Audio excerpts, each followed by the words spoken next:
All right, I'd like to call the City Council and the Cam-San District meeting for May 14th to order, and I will ask our city clerk to please do a roll call. Councilmember Martinez Bravo. Here. Councilmember Santangelo. Here. Councilmember Tremblay. Vice Mayor Tennyson. Here. And Mayor Kildee. Here.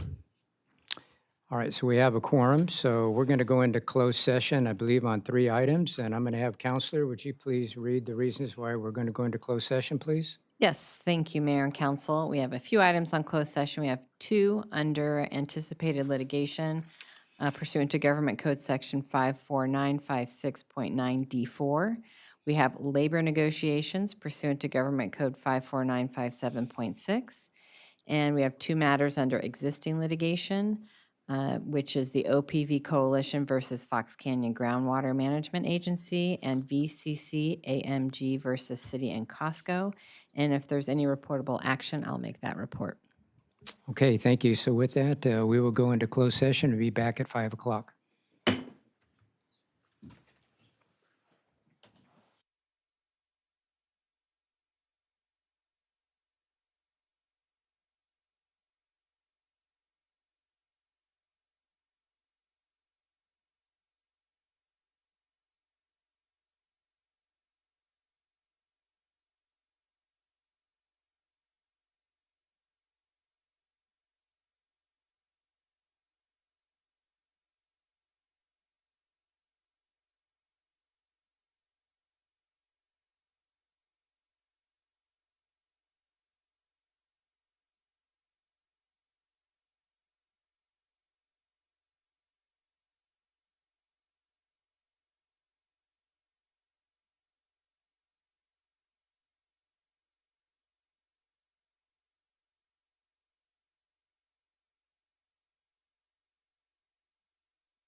All right, I'd like to reconvene the city council meeting, please.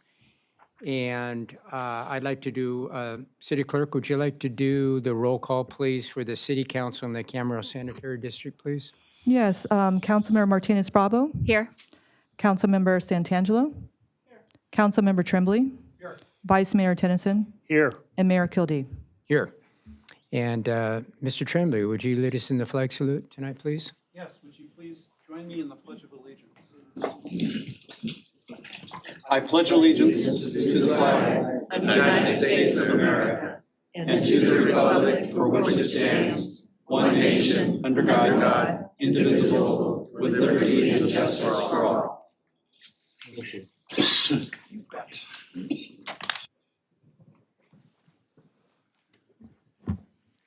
Okay, are there approval of the agenda? Are there any changes for the agenda as submitted? Okay, so with that, we're going to get down to the presentations. And the first one, if you'll meet me over to my right here, is the Older Americans Month. We're going to start off with that. So if you please meet me over here. All of us, David. I don't think he wants us older Americans. Us older Americans. No. I think I'm going to leave this right here for you. Here for you here. Of course. Come up here. Okay. And do chambers, we're kind of getting used to it here as well. yes. I'm going to put it right under our seal there. Okay. All right, everybody, thank you all for being here. This is a proclamation signed by the mayor and all my fellow council members for the Older Americans Month.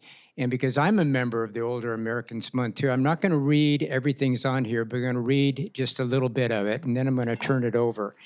And it says, while older residents actively engage in volunteering and mentorship and culture and civic participation, generally share their skills and experience of wisdom. And our city here, per capita, has more senior volunteers than any other city in the county per capita. So it's a credit to all of the seniors in our city that we're able to make that. And I'm very proud to present this certificate from the mayor again to the Older Americans Month. And I'm going to ask each of you if you'd like to introduce yourselves and or make any comments at this particular time. I will. Good afternoon. I'm Greg Erickson. I'm with the Council on Aging here in Camarillo. It's a great opportunity for us to give back to the older adults in the community, and we have a lot going on, and we're thankful for this chance to be recognized. Good afternoon, Sandy Melton. I'm also on the Camarillo Council on Aging, and my day job is I'm the director of the School of Nursing and Allied Health at Ventura College. Hello, this is, I'm Joanne Kennedy. I'm the vice chair for the Council on Aging, and I'm here to say thank you for all your support. As a matter of fact, I brought in my purse a list back and front of all the services and funding support seniors put on or supported by the city of Camarillo. This is wonderful. So I want you to, we're here to say thank you very much for your support. We're delighted. And one thing I wanted to point out to you is this is the year that we're going to be publishing our biannual senior resource book. And it's particularly important this year because the county one, which is award-winning, called Live Well, for all the services for seniors, will not be publishing. And so the Camarillo Council on Aging is picking up the slack, and hopefully it'll be a great information and referral and advocacy resource for our seniors. So thank you, all the senior citizenry, and to the city council members for your support. Thank you, everyone, for being here. Before you leave, I'm going to ask if any of my colleagues want to make any comments. Vice Mayor Tennyson, please. First off, I want to know, Greg, how you qualify to be on the Council for Aging, because you're not aging. Secondly, as my dear colleague, Dr. Martinez Bravo points out, I'm older than her dad, so I'm one of the people you represent, and I really look forward to your resources that are come out for us old people so we can continue to mentor the young and less experienced people. So thank you for what you do for the city. Any other comments from Ms. Santangelo, please? You thanked us for our support, but it's a pleasure to support programs like yours. So thank you for all the work that you do, and thank you to just for all you do. Thank you. Anyone else? Mr. Tremblay? Thank you, Mr. Mayor. I just think when I look out on the audience and how many seniors are here tonight, I feel blessed that we live in this community with this level of senior participation. So I want to thank all of the seniors here for everything that you do to make this such a great place to live. Thank you. Thank you. Martita? One of the things that I think makes this community so great and wonderful is the diversity in our community, and that extends beyond racial identity. It's really about the different ages that make this community who we are. And I'm very, very thankful, as was said, for your commitment and your wisdom and your lived experiences, which, you know, they're not there if you're not there. And so I'm extremely thankful for everything that you do. And as I always say, the motto of our city is Las personas son la ciudad, which the people are the city, and you definitely represent that. Thank you. Thank you. I'll present this to you. Thank you very much. Thank you for being here. Thank you for being here. We've got another picture here. We like to take pictures here. We're a picture-taking council. Thank you, everyone, for being here. Really appreciate it. Thank you so much. Thank you very much. Thank you.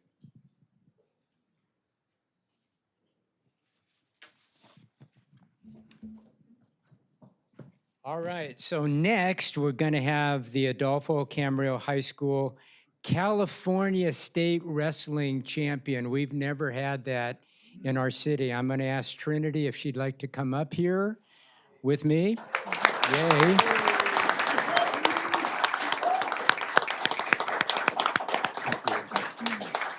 Thank you so much. I'm going to ask if their parents would like to come up here, or if a coach would like to come up here as well. Please feel welcome.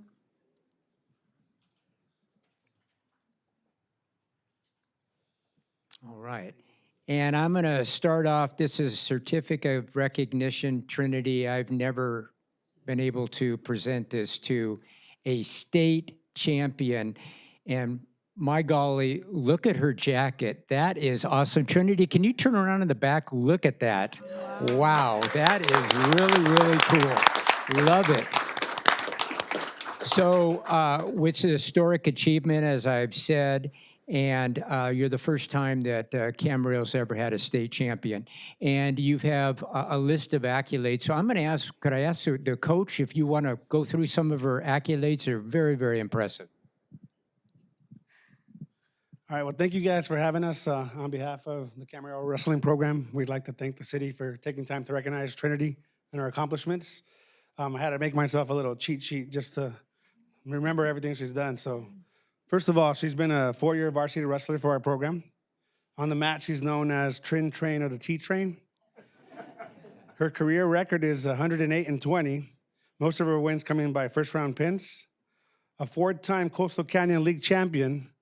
She's also what's considered a Triple Crown winner for the year for 2025, which was a CIF Southern Section Championship, the CIF Southern Section Masters Meet Champion, and her CIF State Championship.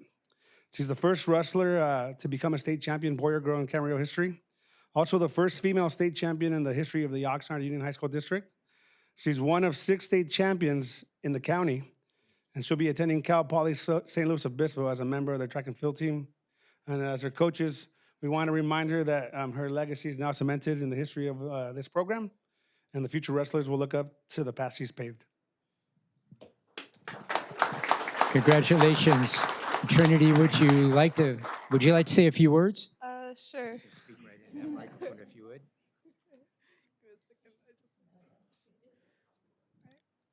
I want to thank my parents for always supporting me and driving me far just to come and watch me compete. I want to thank Coach Montillo, Coach Barragon, Coach McVictor, Coach Eric, and Coach Sergio for always coaching me and believing in me for the past 4 years, even when I was doubting myself. Coach Sergio and Coach Barragon brought my spirits up, and I went out and won my tournaments. And I also want to thank the mayor for holding this award and recognizing me for my achievements. Go Scorps. Thank you very much. Thank you.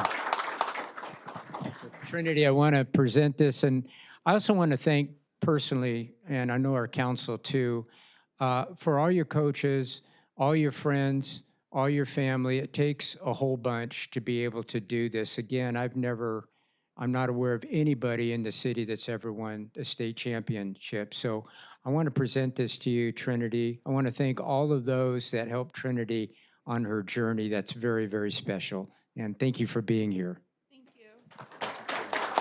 Good luck to you. Happy for you.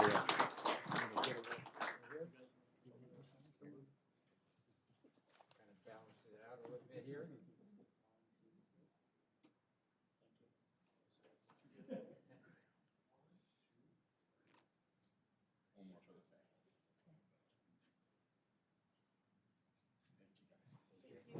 Thanks for being here.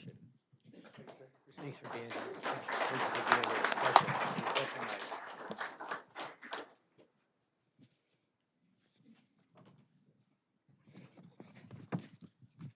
Okay, we have another certificate of recognition for Barbara Bravo Sweetek. Barb, do you want to come on up here and meet me up here, please?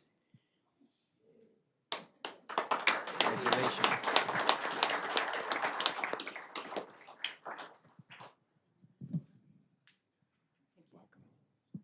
Anyone else want to join us up here? Yes. Yes. Sheriff, good to see you. Good to see you. Eric, good to see you. Good to see you. Okay, so we've got Barb Sweetek here, and again, I'm not going to read all of this, but I want to read some of it. The City Council extends its heartfelt appreciation for extraordinary dedication and commitment to the Camarillo community through the Camarillo Citizens Patrol, and you have a lot of your colleagues with you as well. And she has donated over 10,000 hours. That is awesome. That is amazing. Thank you so much for doing this. And more than 21 years of service. That is special. The least we can do is to present this to you. And we're so proud of you, and a certificate of recognition for all of your hard work and dedication to the city of Camarillo. So I want to present this to you. I'd like to ask any comments. We could start with you. Would you like to make any comments at this point? Well, I just want to say that longevity has a great deal to do with this because Commander Tennyson signed my very first 500-hour certificate, and Commander Tennyson just signed, I'm sure, my $10,000, yes, 10,000-hour certificate. So it's a long, it's just being around for a while. Anyway, I really, really enjoyed it. I'm very happy to thank you to the council for the recognition, and thank you to the police department for just making us able to be volunteers, because we really enjoy doing it. Anyone else? Colleagues, would anybody like to make any comments? Yes, Vice Mayor Tennyson, please. Our Councilmember Martita. Sure. Barb, thank you so much for your many, many hours, thousands of hours of volunteerism to the city of Camarillo. We are extremely grateful, and we really show our values through our volunteer work. And you are a part of that, and you must be extremely proud. We're extremely proud, and I know that you deserve a lot more than a certificate. I'd love to see you with a crown. You just amazing. So thank you so much for that, for all of your work. Thank you. Vice Mayor Tennyson, do you have a comment?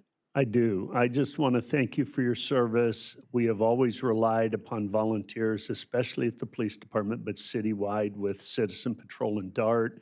We had a special recognition with the Lions Club last night to honor both of those volunteer organizations.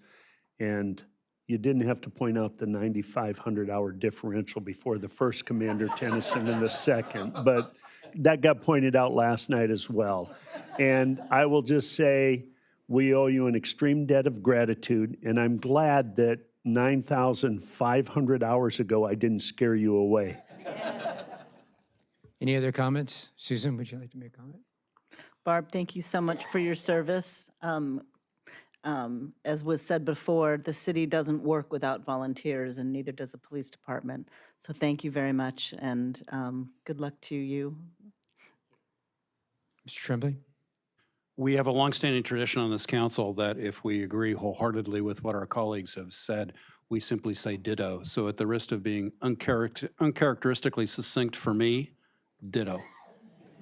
Thank you. I'm going to present this. We're going to get a picture here.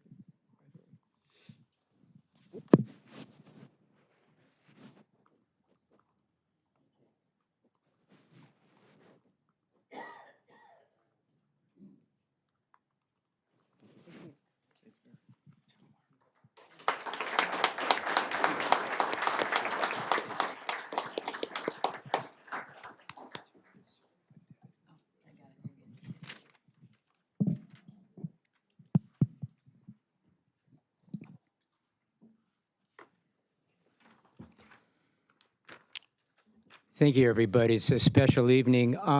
We're very honored here tonight to have Sheriff Freihoff with us today, our outstanding sheriff for the Ventura County. And Camarillo, as we know, is a contract city with the county. So, Sheriff, I'd like you to call you up and welcome, and appreciate you making your comments and being here today and taking time out of your busy schedule. We appreciate that.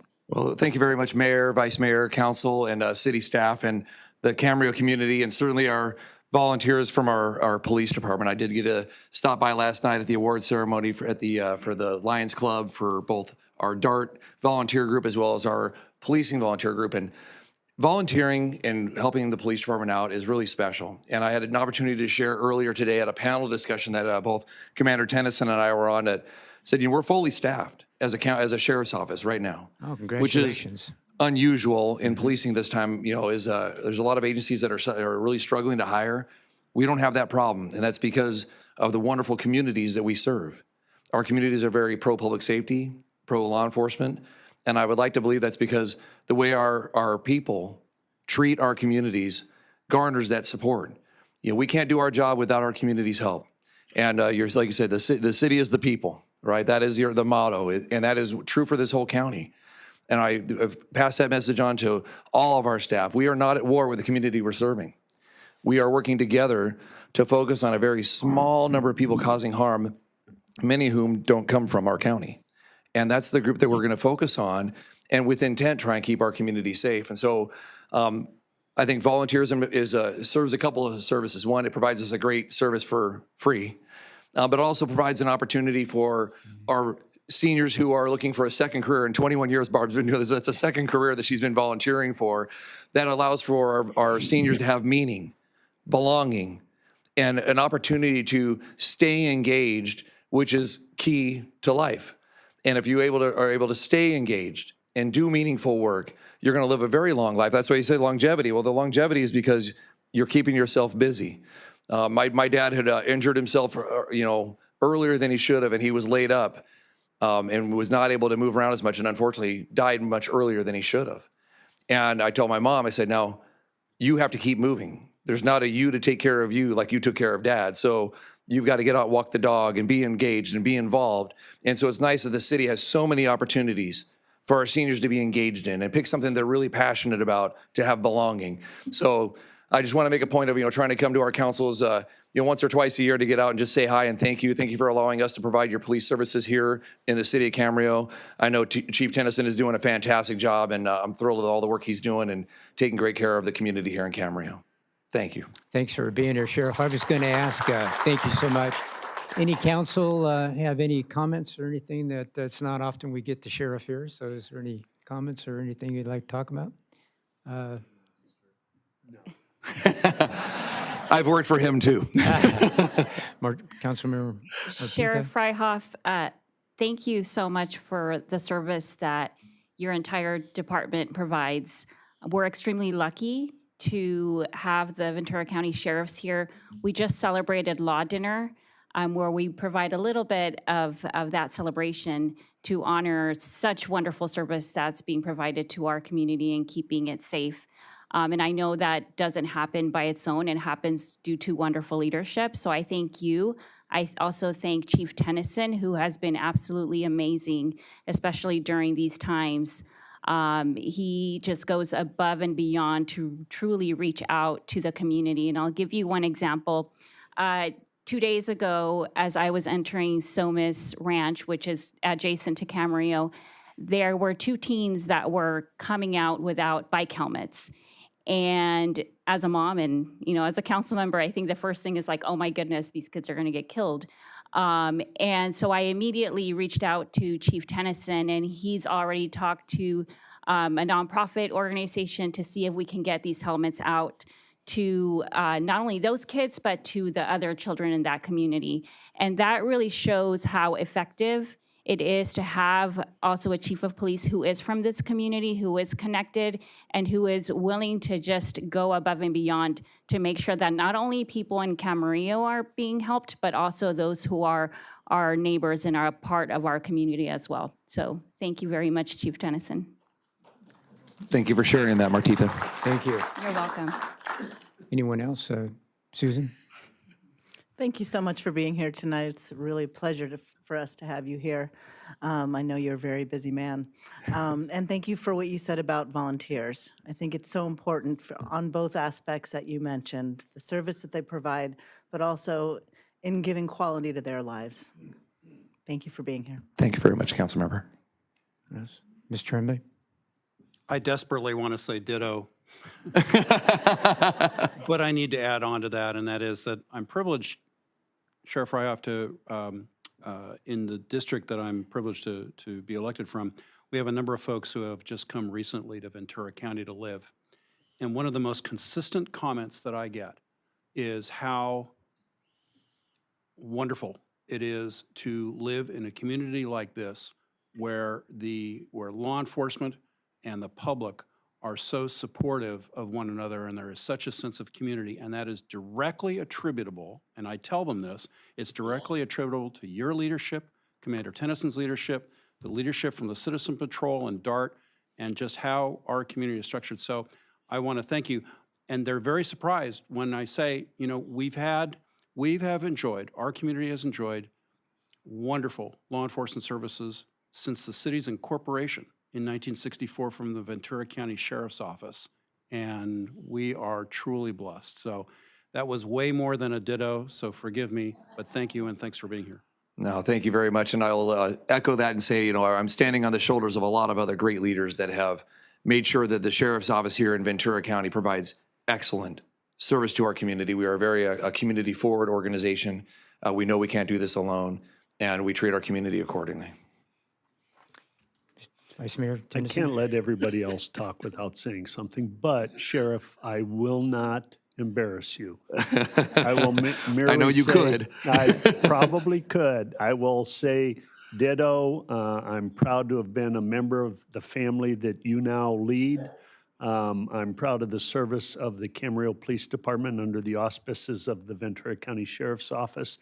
I think Camarillo is one of the most fortunate cities to have leadership that recognizes the need for local leaders in the community when they assign their captains and commanders to the police chief job in concert with the city manager and city council. So thank you for what your agency does. Thank you for all of the wonderful people you assign to the Camarillo Police Department.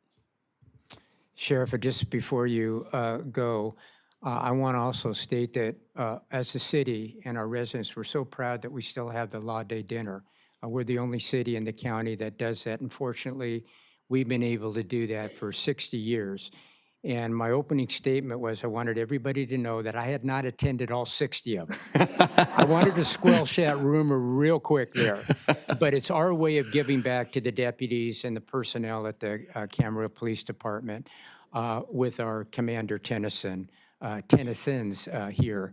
And we're very proud of them. We're proud of our leadership. And your leadership as well. And we're just so happy and honored that you're with us tonight. Thank you so much for being here. No, thank you all. I appreciate you all. Thank you. Thank you.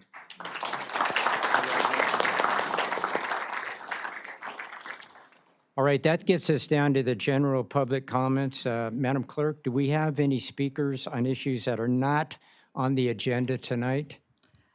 I do have 2 speakers under general public comments. I'm just going to give a little spiel for that. I'm going to be calling your name, and if you haven't already submitted your name to talk on something under general public comments, which is something that is not on the agenda, you can work your way to the clerk desk to submit your name. Each speaker will have 3 minutes to speak. Your time's going to be visible on the screens behind me. You'll see one there when they show you on the film. And we're just asked to stick with the 3 minutes. And also to ensure a respectful and inclusive environment, we ask that the audience members to refrain from clapping or other audible reactions during public comments. So when I call your name, you're going to come up to the public podium right here, and you're going to state your name and speak directly into the microphone. So the first person I have is Debbie Manuel.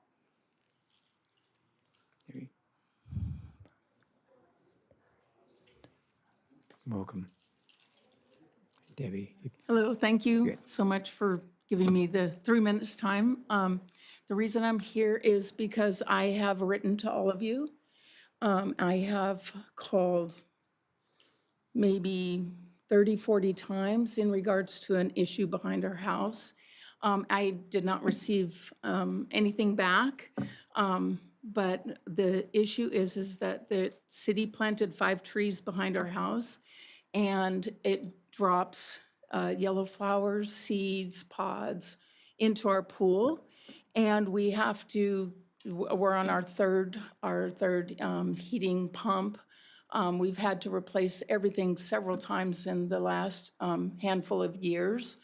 And we've asked for help from the city as to what to do. And although everybody is very supportive here, very kind, very nice, and they understand, and they're very sympathetic, nobody's able to help us. So our daily routine is to go into the backyard and spend an hour or 2 cleaning up the city's mess. Every time it's windy, I would say, months and months, a year. You know how windy it is here. And so I feel like my full-time job is cleaning up after the city. And we did get our trees trimmed a few years ago. And this last summer, I called again several times. I wrote to everyone here. And they just said that it's not your year for trimming the trees.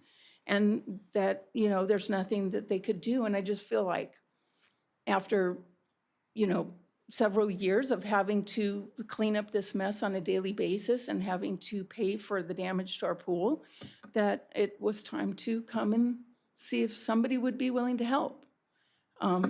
So I implore you and ask you to please look at your emails. You'll see that I have emailed you. You'll see that I have not received a response. I think if you look back, you'll see how many times I've called. I did just put in a claim for our 3rd heating pump. My brother, my sister, and my parents have all put in pools the same time I did. They haven't replaced anything, and we just keep replacing. We've gone through 3 poolmen because they don't want to do our pool anymore because of the damage that this does to our backyard. So I'm asking for help. That's why I'm here. Thank you. All right. We have it. Thank you very much. Thank you. Thank you. Next speaker is Jim Manuel.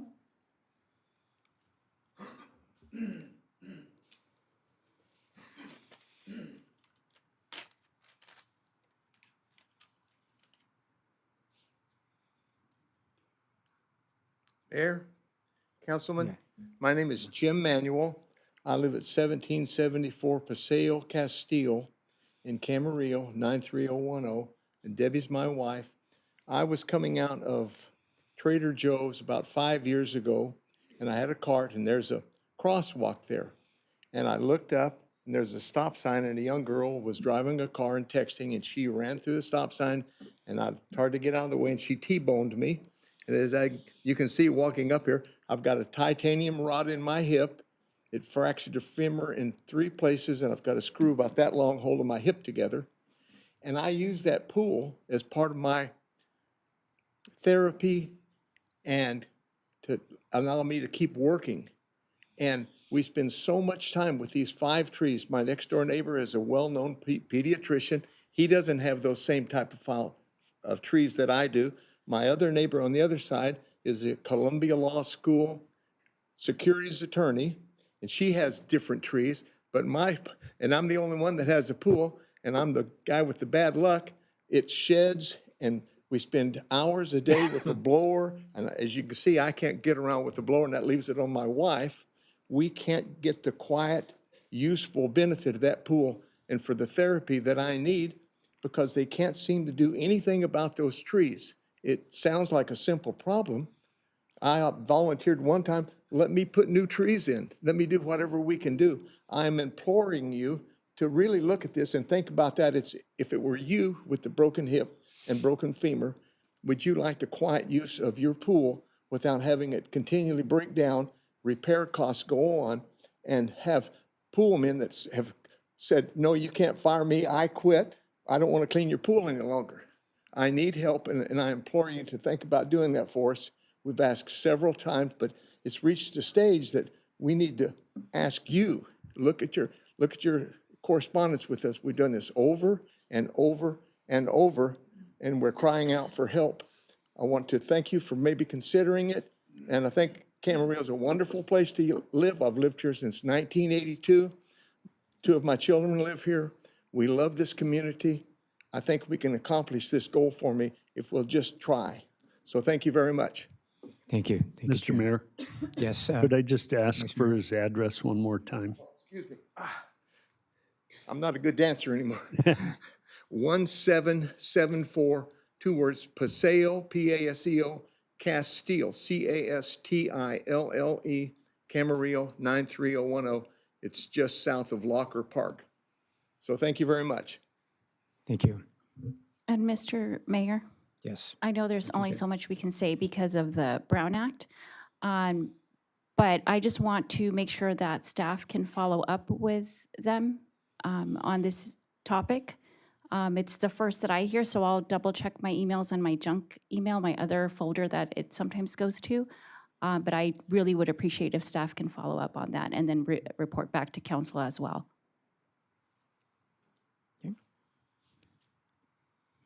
No more. Okay. Thank you all for your comments. We are going to get down to council staff and intergovernment reports, and I'm going to ask who would like to start off tonight with us with that. Anybody who wants to jump in there really quick? Would you like me to start at the? I'm gonna start at Martita, would you like to start? Thank you. Thank you. April 19th, I attended the CoLab Annual Spring Fling event. April 24th and 25th, I attended the Cal Cities City Leader Summit in Sacramento with Council Member Tennyson and Staff Member Alonso Ramirez. We were out there lobbying with our legislators to try to get funds for our city. We have multiple capital improvement projects that need funding, and we were out there doing that work. And we also had an opportunity to speak with our lobbyist in person. April 26th, I attended the Boys and Girls Club in fundraiser here in Camarillo. And April 28th, I attended the VCCF Ventura County Community Foundation speaker event with Jose Negrete, who was a young man, or is a young man, who was raised in Oxnard and La Colonia area, and he is now working for the United Nations, which is really exciting. April 28th, I attended the Economic Development and Land Use Committee with Council Member Santangelo. And April 30th, I attended the Chick-fil-A ribbon cutting ceremony with the entire council, and staff was also there. And then, just so council is aware, I went back and provided a certificate on behalf of the entire council, and they were very, very happy to receive that as well.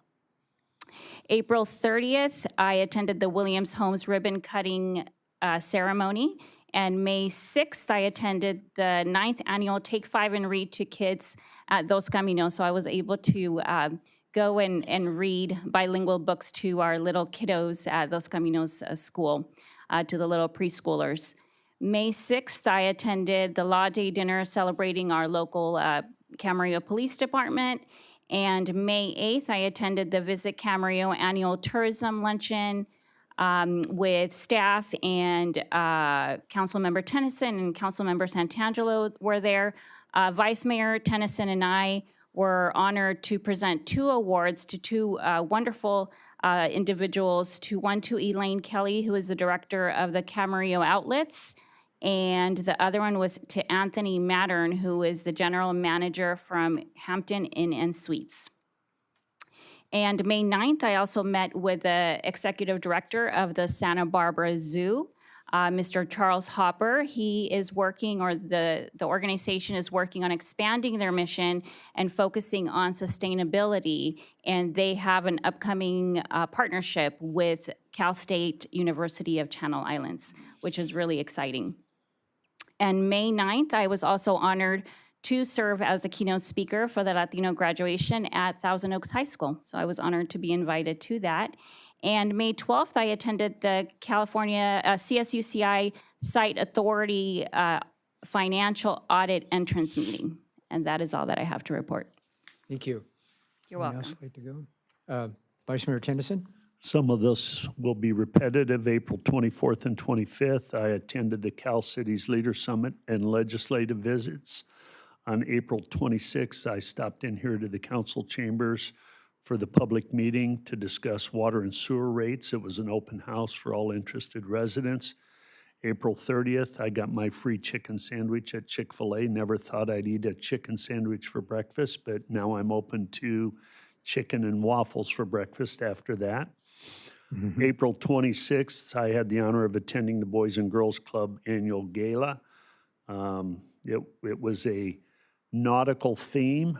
There were quite a few interesting costumes there, and the gala provided a lot of resources for our local Boys and Girls Club that supports well over 400 kids a day after school in that local facility at Ponderosa and Temple.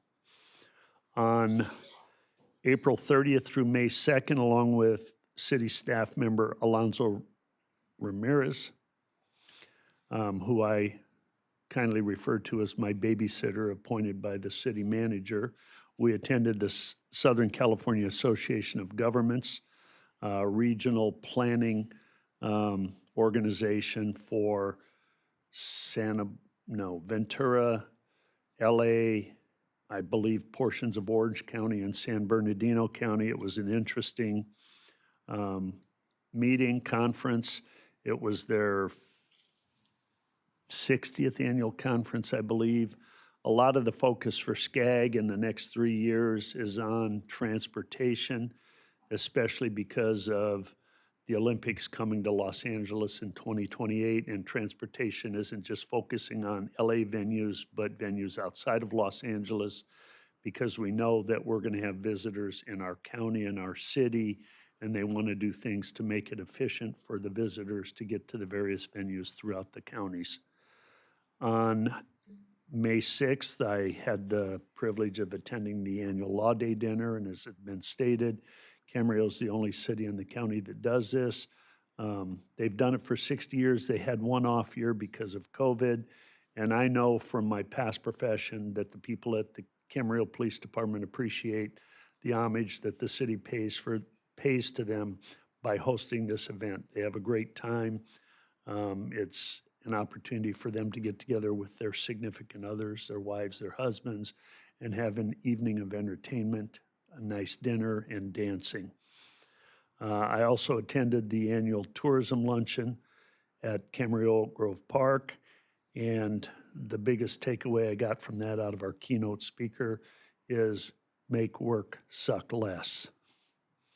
So that was he was actually a very entertaining and informative speaker, but that was his little punchline when he led off.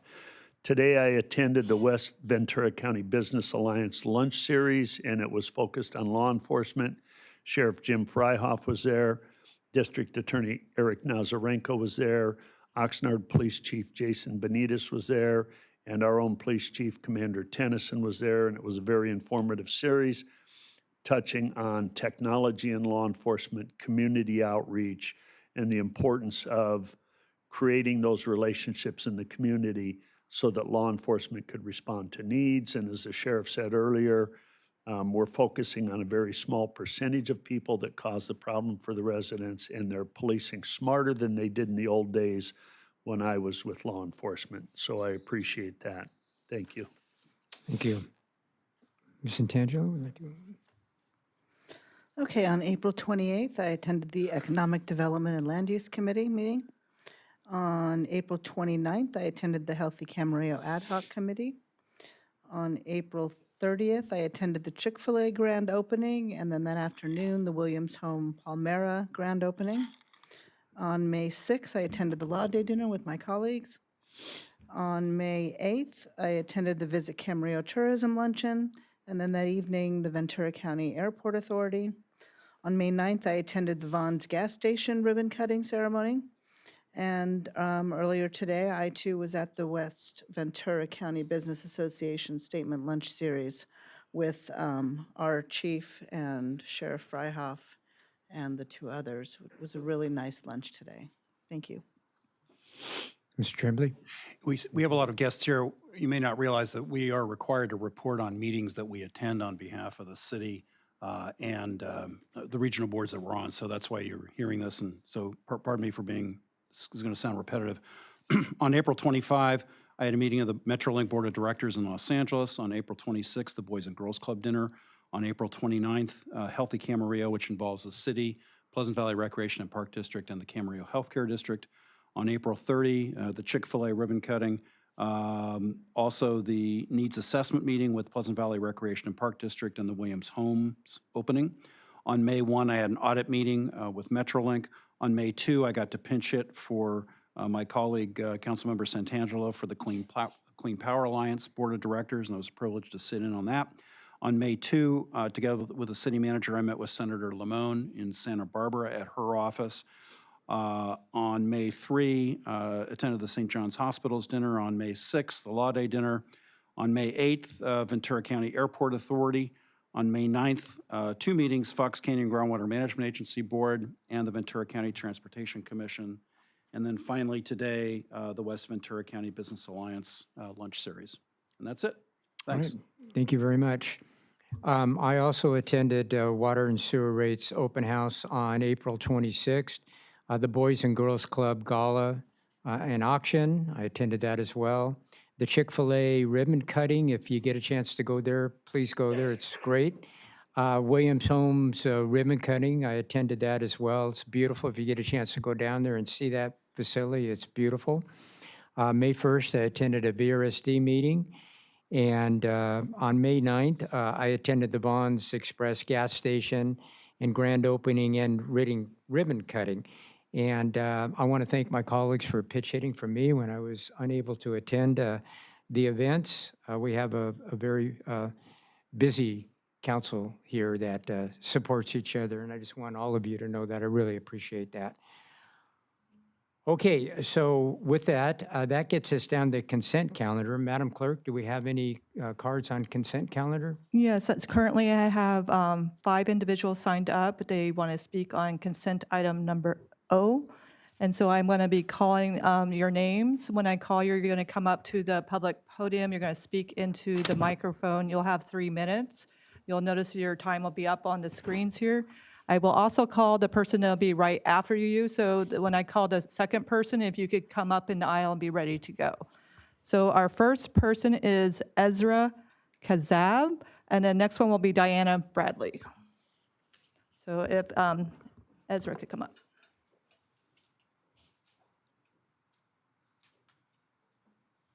Thank you. I want to say thank you for the volunteer. Thank you for City of Camarillo, for wonderful city.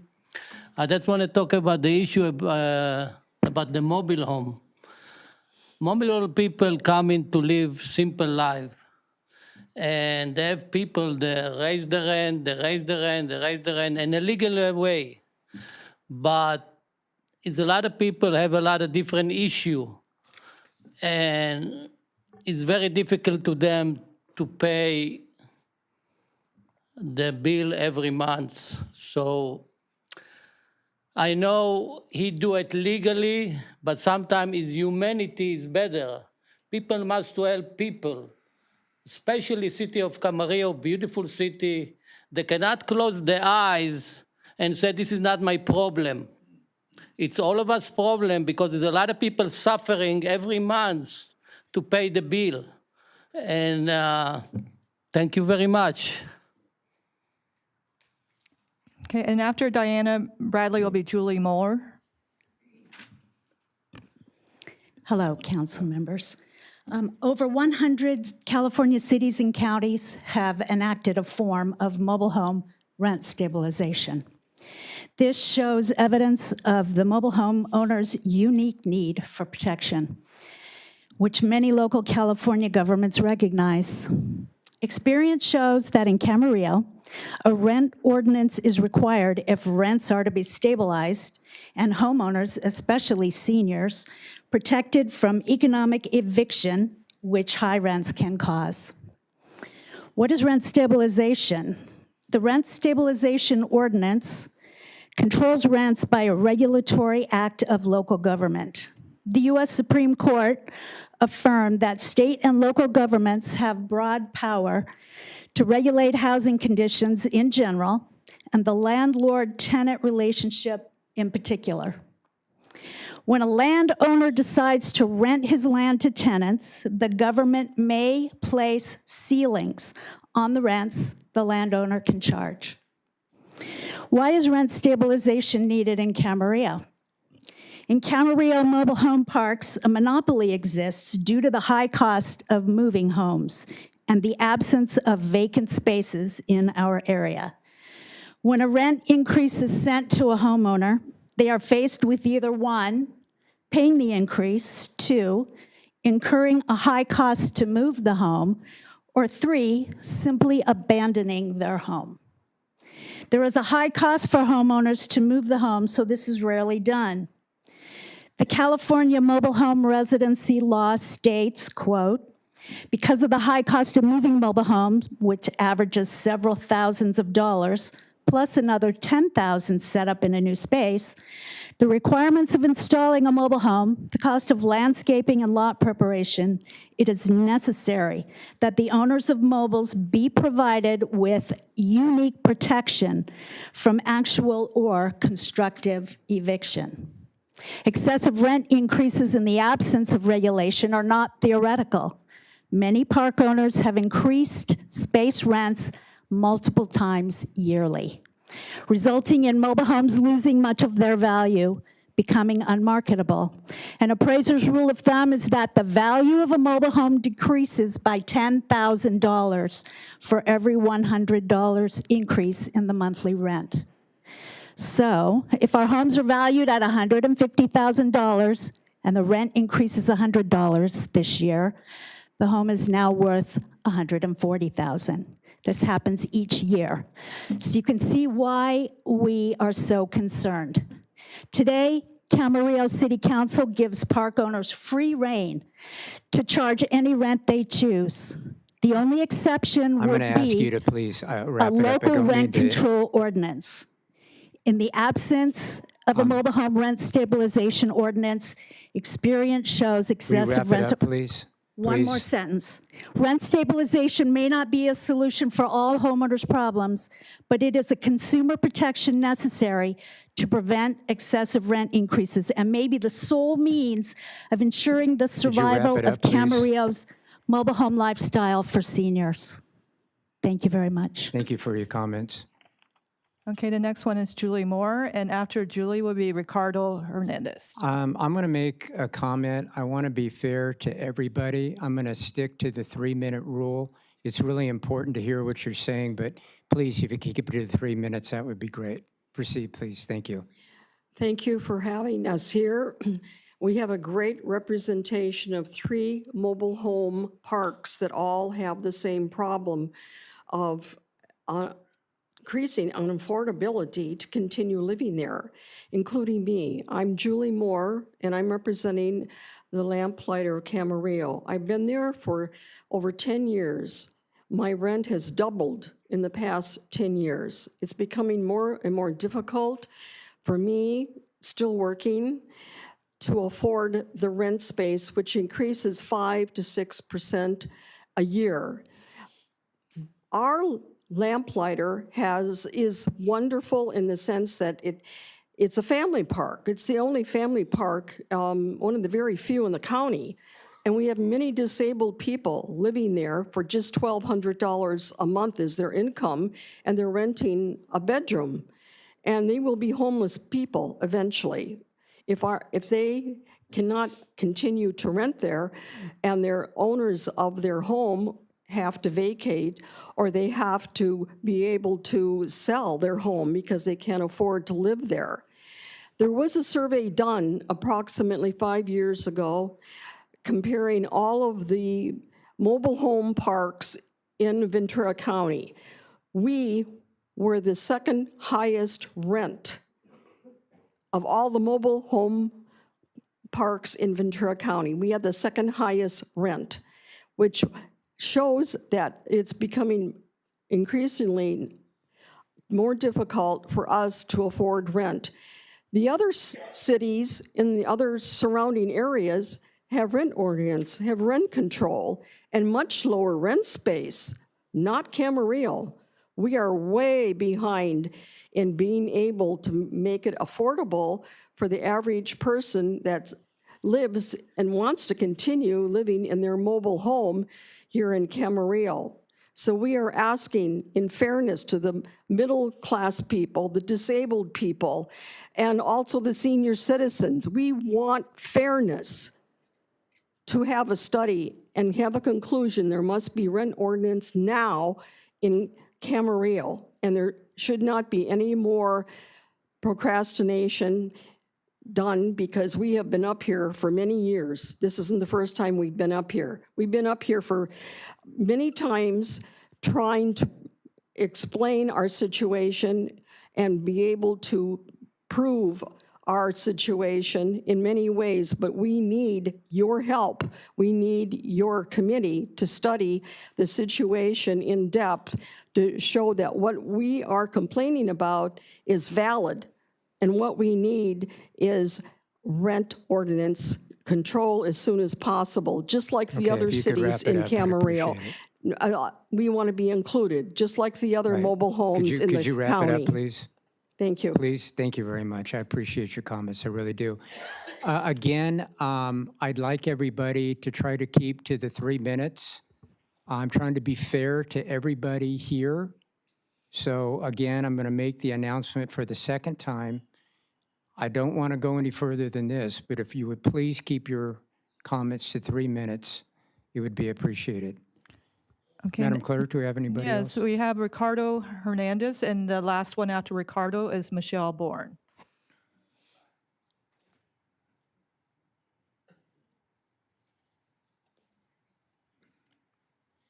Thank you for your time. Thank you. I'm a Vietnam vet, and I'm taking caretaker for a person who is in the hospital right now with a bad situation, blood clots and all kinds of things that are happening to him. But it's important that people realize how much this cost is actually affecting people. Our neighbors to the left, both of them have passed away this last year. Another person, this is their last stop. This is where they go to find a place that they can feel safe in and be able to afford to stay there. It's costly, but it's the least expensive place to go to live. So we only ask for a fairness for the people who are staying there, who live there, who cherish the place, and but because it's the last stop for them, many of them don't have the funds to be able to continue paying the rent increases. I ask for your consideration. Thank you. Thank you for your comments. Anyone else, Madam Clerk?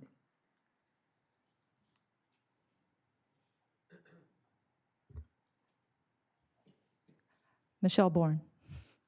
Michelle, No? is she here? Looks like they're withdrawing. All right, is there anybody else that want to come up and make a comment? Please proceed if you would here. Again, 3 minutes. If you could keep that to 3 minutes, we'd appreciate it. Thank you. My name is Karen Anzalone, and I live in Del Norte. And 4 years ago, when I came to Camarillo, the rents were $1,600 over at the one on Ventura. They're $2,050 now. I would have had to run from there and lost. One of the gentlemen last time spoke about equity predators, and I think we have that going on. I think they're trying to steal equity from all these older people. It broke my heart being here last time. I have family that can help me. A lot of these people don't have family that can help them. This is their last stop, and we're making it horrible for them. Can you imagine paying $2,050 plus utilities and then having to maybe have a mortgage on your home? These are all people with $1,200 maybe. Well, that's what I get from the federal government for Social Security. So I still have to work, and I have to work 3 jobs. So I'm just really concerned about what's happening here. This is an aging community. It started out that way. I've lived my whole life here in California, and I always remember Camarillo was for people aging, and it was always affordable. This is not affordable anymore, and this is getting really scary. And we can't put old people out on the street. We just can't do this. And I drove by that park, and there's all these for sale signs, and they're not going to get sold. These people are going to lose their equity. They're equity predators that are coming in and buying these properties, and then they're not taking care of them properly. And like last time this one lady was saying, they stopped at her house and did not do her sewers, which are falling apart in these streets. And the electric is all in just, cords in the, dug in dirt. And they're not being taken care of. And, we're supposed to take care of the properties that we're renting, and I do, but, some of these people can't even, can't take care of it. And I just think we have something really morally responsible to do for these people. We have a job to do for us, and we got to protect these people. It's not just, I can still work, but some of these people can't, and we need to protect them. Thank you. Thank you. Are there anyone else? Yes, we have one gentleman, please. Proceed. And again, if you could keep it to 3 minutes, it'd be appreciated. Thank you. My name is Jerry Barnett. I own a mobile home in Camarillo Mobile Home Park. And I just want to express my appreciation to the council for having it on the agenda to create the ad hoc committee and for appointing Dr. Martinez Bravo and Susan Santangelo. This will help support seniors such as Shirley, one of the Ventura Sheriff's volunteers. She's also a resident of that park. So I want to express my appreciation to you. Thank you. Thank you for your comments. Anyone else? Would you like to come up to the podium, please?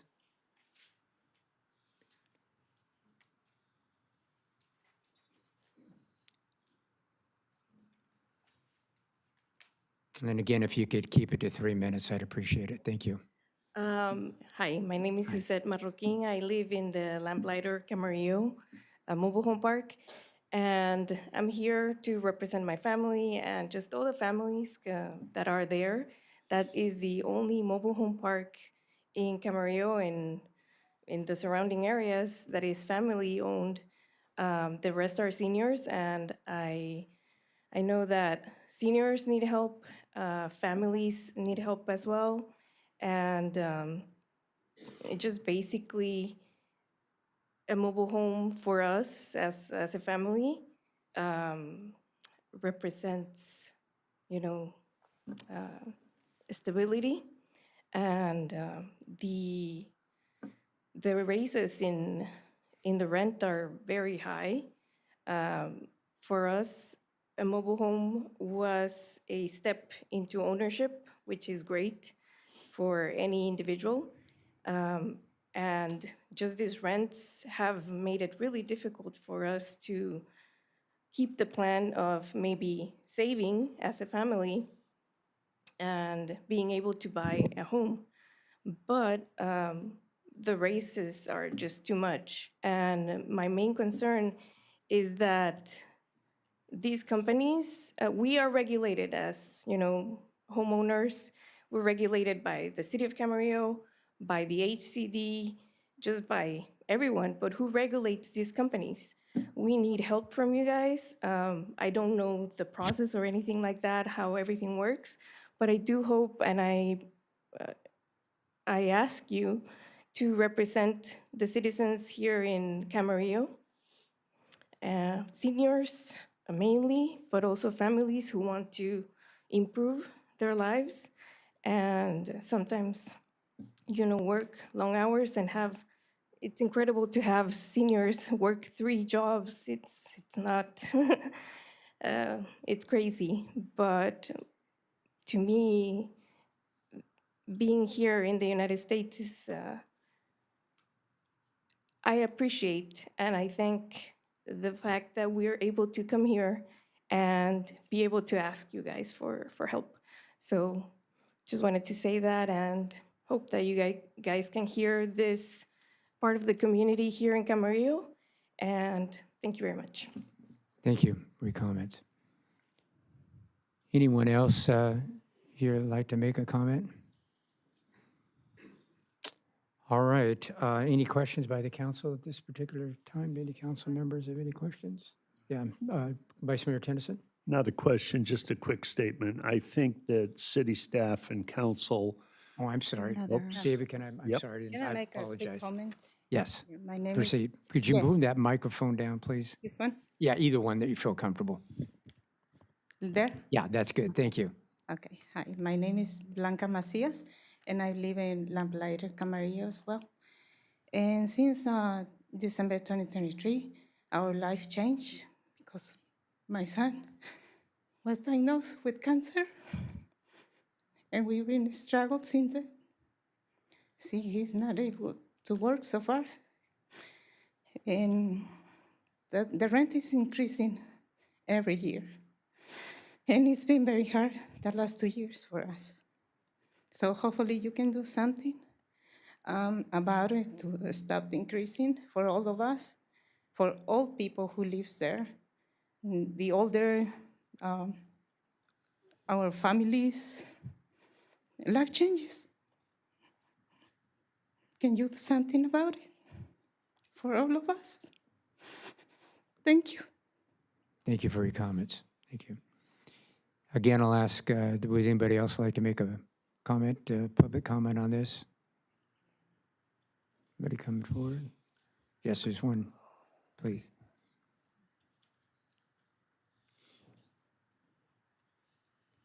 If you'd state your name and if you could keep it to 3 minutes, I'd be appreciative. Thank you.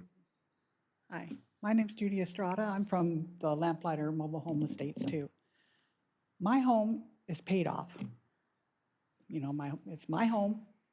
I may have to leave it and move because they keep raising our rent. They say 5%. It's over $100 a month every year that they're raising my rent.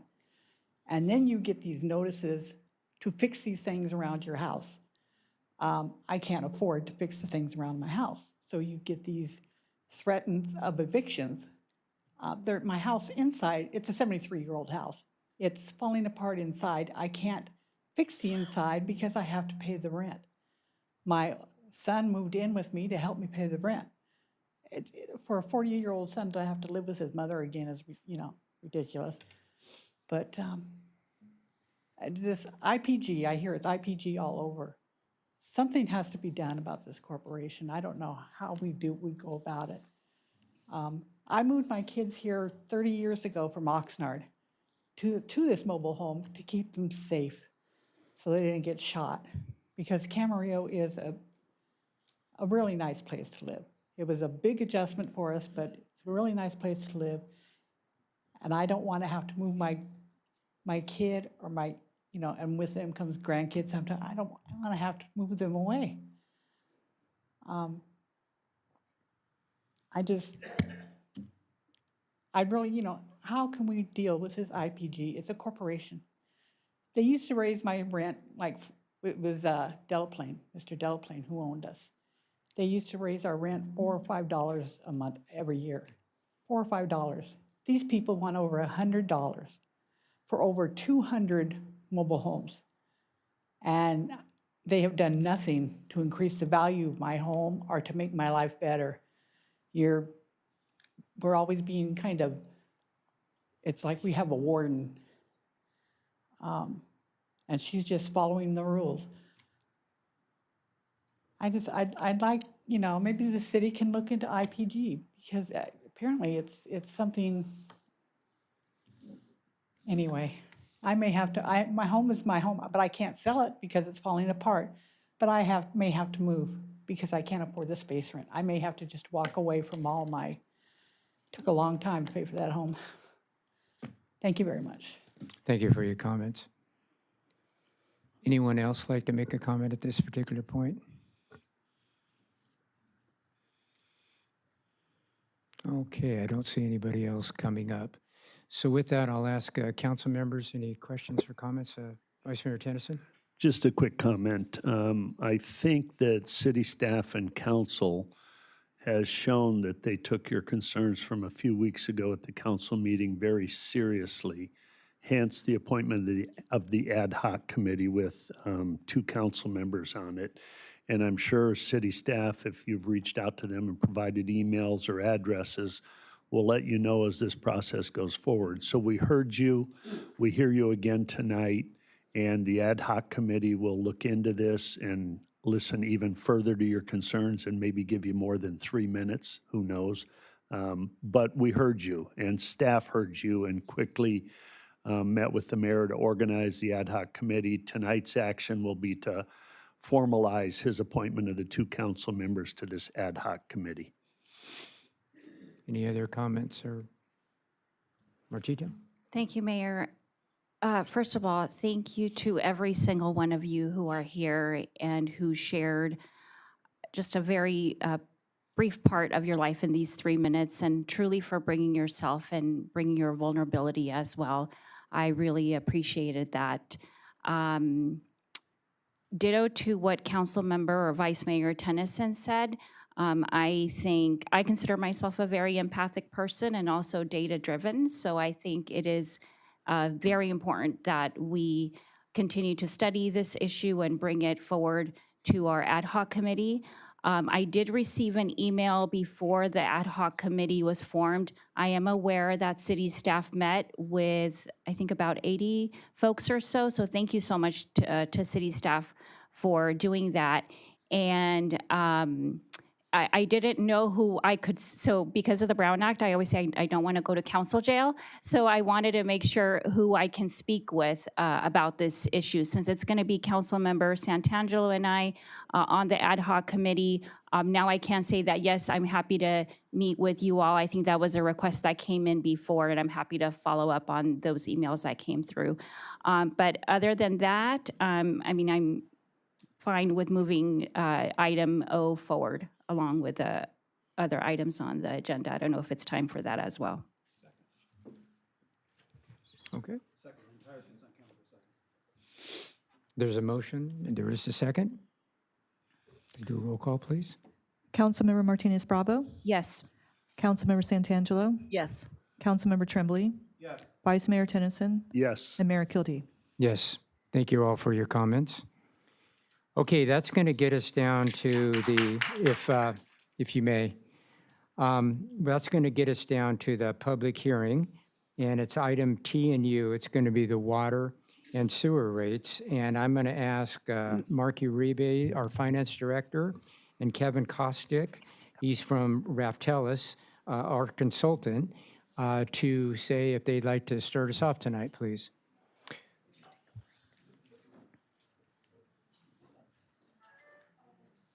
Thank you, Mayor, members of the City Council, members of the Sanitary Board. Tonight is the culmination of a rate-setting process that is a joint effort between the Finance Department, the Public Works Department, the City Manager's Department, and the city's rate consultants, Raftelis Financial. and it is a process that began in summer of 2024. So before opening the public hearing tonight, there will be a joint presentation starting with Kevin Kostick from Reftelis, followed by Pam Townsend, the Assistant Finance Director for the city. So I'll now turn it over to Kevin Kostick from Reftelis Financial. Thank you, Mark. Good evening, Mayor Kildee, council, staff, and members of the public. My name is Kevin Kostick from Reftelis. Kevin, if you could raise that microphone just a bit. Thank you so much. Might have to hold it. Thank you. So we'll start with our rate study timeline. We kicked this off with staff last fall in updating all of our financial analysis. In the fall, we held 5 meetings with the Utilities Committee through the fall and the winter. We had 3 city council meetings through February and March. We also held 2 public open houses with the community in April, and tonight is our public hearing. Rate study process is governed in California primarily by Proposition 218, which sets certain requirements for setting rates, including water and sewer utility rates. Primarily, rates can't exceed the cost of providing service, so the utility has to extend service for simply the cost of providing that. Monies cannot be used for any other purpose for which it was recovered, so we have to keep revenues within the utility funds. They can't be spent elsewhere in the city. And lastly, customers cannot be required to pay the cost for another group, so we can't have cross customer class subsidies so that one set of customers can pay less and another more. Additionally, with Prop 218, there's a bit of history here. It was passed by voters in 1996. In 2006, the state Supreme Court held that utility rates are subject to the requirements of Prop 218, those that were mentioned on the prior slide. In addition to those substantive requirements, there are also procedural requirements which require that we notice all of our affected parcels. So customers of the water utility and the sanitation district have to be notified, made aware of the changes to utility rates. Those were mailed to customers on March 28th in advance of this public hearing. And rates are subject to a majority protest, which means if a majority of connections to the water or sewer systems protest the rates, council or the CSD board could not implement those changes. So let's talk about what makes up rates. We have revenues and expenses. So revenues are largely from utility rates, from user charges. There's very little non-rate revenue. So all of the revenues that come into the utilities are derived from the charges that customers pay. On the expense side, we start with cash that's available. So those are, think of your checking and your savings account and the cash on hand to be able to meet the city, pay its own bills, to execute capital projects, to respond to emergencies. We have operational expenses, so operating and maintaining the water systems, producing water, treating wastewater. And then we have capital expenditures. So we have a series of capital projects and programs over a long-term horizon that need to be funded over time. The difference between those revenues and expenses are differences in proposed rates. So diving a little bit deeper into the cost factors affecting the water utility, we have dwindling cash on hand. And that's largely because we have pressures on both revenues and expenses. We have reduced water demands over the last several years. We experienced dry conditions in 2021 and 2022. We had a record wet year in 2023, again, an above average winter in 2024, where in wet years, demand is actually depressed or lower than in dry years. So we have reduced revenues. We also have rising operational costs. Those include purchasing water, producing water, the cost of electricity and pumping to produce water and move it through the systems, chemical costs, and personnel costs. So all of those operational costs are rising. Utilities are not immune to the effects of inflation, just like our own household budgets. And lastly, as I mentioned, we have a series of capital projects that the city has planned. We're going to go into a bit of detail in this next slide and how the capital projects actually translate into cost savings on the operation side over time. So what this chart is showing is purchase water from the city's water purveyor, Callegas Municipal Water District. So historically, the purchases have been on the order of 4,000 to 5,000 acre feet per year, and that's declined. And that's declined because the desalter has come online. So the desalter produces additional local water to provide to the city of Camarillo service area. Now it's stabilized at more the 2,000 acre foot per year mark, but additional capital projects in the future are going to reduce the reliance on Cayugas or imported water in the future. Primarily the charter of pump station, which will allow more local water to be served in more locations of the service area. Well E, which is a new groundwater well. And then after 2031, well F, an additional new well. So again, these investments need to be made now in order to translate into cost savings in the future and additional local supply. For CSD on the sewer side, similarly, we have rising operational costs. No different than the water side of the house. Again, not immune to inflation on all cost centers. But largely, it's driven by anticipated capital investments and really generational investments as it relates to the water reclamation plant. So if we think about the water reclamation plant, it was originally constructed in 1957. It's been expanded over the years, at first in 1962, then in 1978, again in 92, and lastly in 2005. So it was last expanded or improved in 2005, but the bones date to 1957, something like 65 years ago. And those bones are showing signs of age and degradation, corrosion, and the need for upgrades and replacements. So not only do we have requirements there in improving the reclamation plant facilities, we also have flood concerns, periodic flooding events near or at the water reclamation plant that need to be addressed. And some of the capital projects in relation to those plant upgrades address these flood requirements.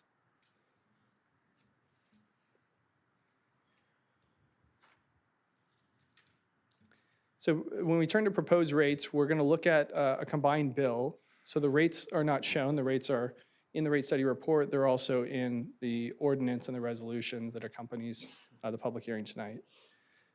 When we think about a typical customer, we're talking about a single-family residential user, a 3/4 inch water connection, using approximately 12 units, billing units of water per month. The bill currently is $136. Under the proposed rates tonight, that bill would increase to $163, roughly $27 increase on a monthly basis. That would put us in the middle of the road among peers in Ventura County. What's called out at the bottom here, highlighted, are agencies, neighboring agencies that are in the process of conducting their own water, wastewater, or both water and wastewater rate studies. That includes City of Oxnard, Thousand Oaks, Ventura, Simi Valley, and Las Virgenes Water District.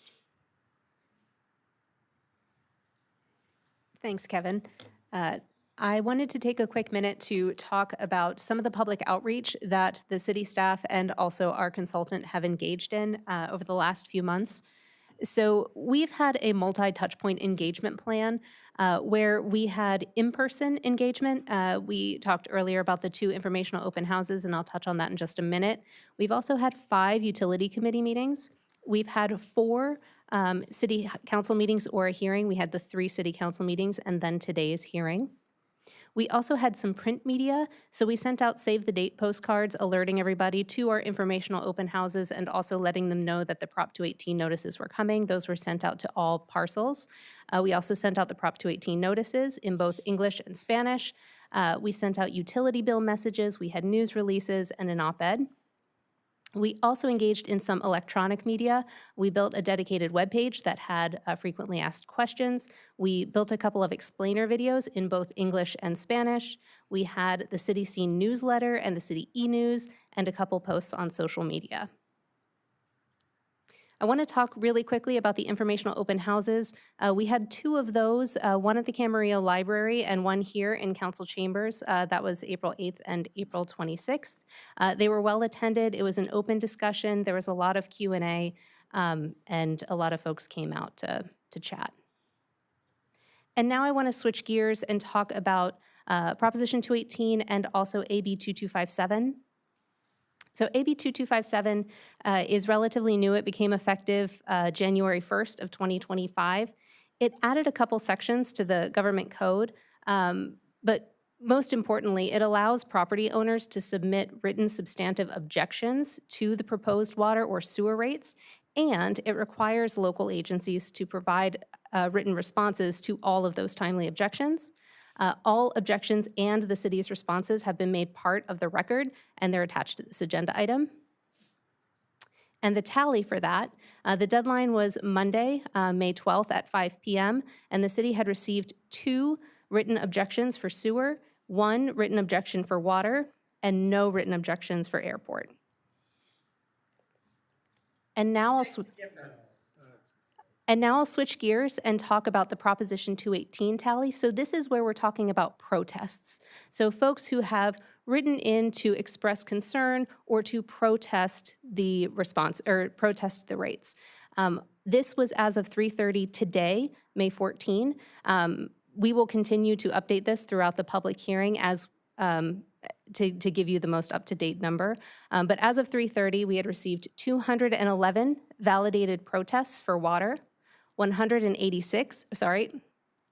211 validated protests for sewer, 186 protests for water, and 0 for the airport. But we also want to talk pretty quickly about some other submittals that were not validated. So we also received 71 invalid responses for water, for sewer, and 70 for water. And there are a couple of reasons why a submittal might have not been considered a valid protest.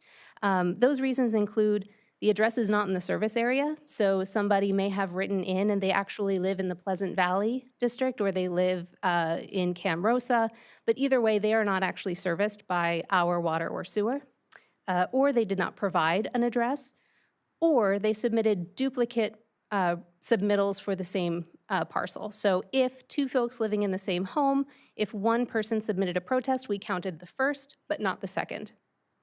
We did want to just include it here for transparency because we recognize that this is a big increase we're talking about a lot, and we wanted to make sure that council understands all of the feedback that we've received from the community.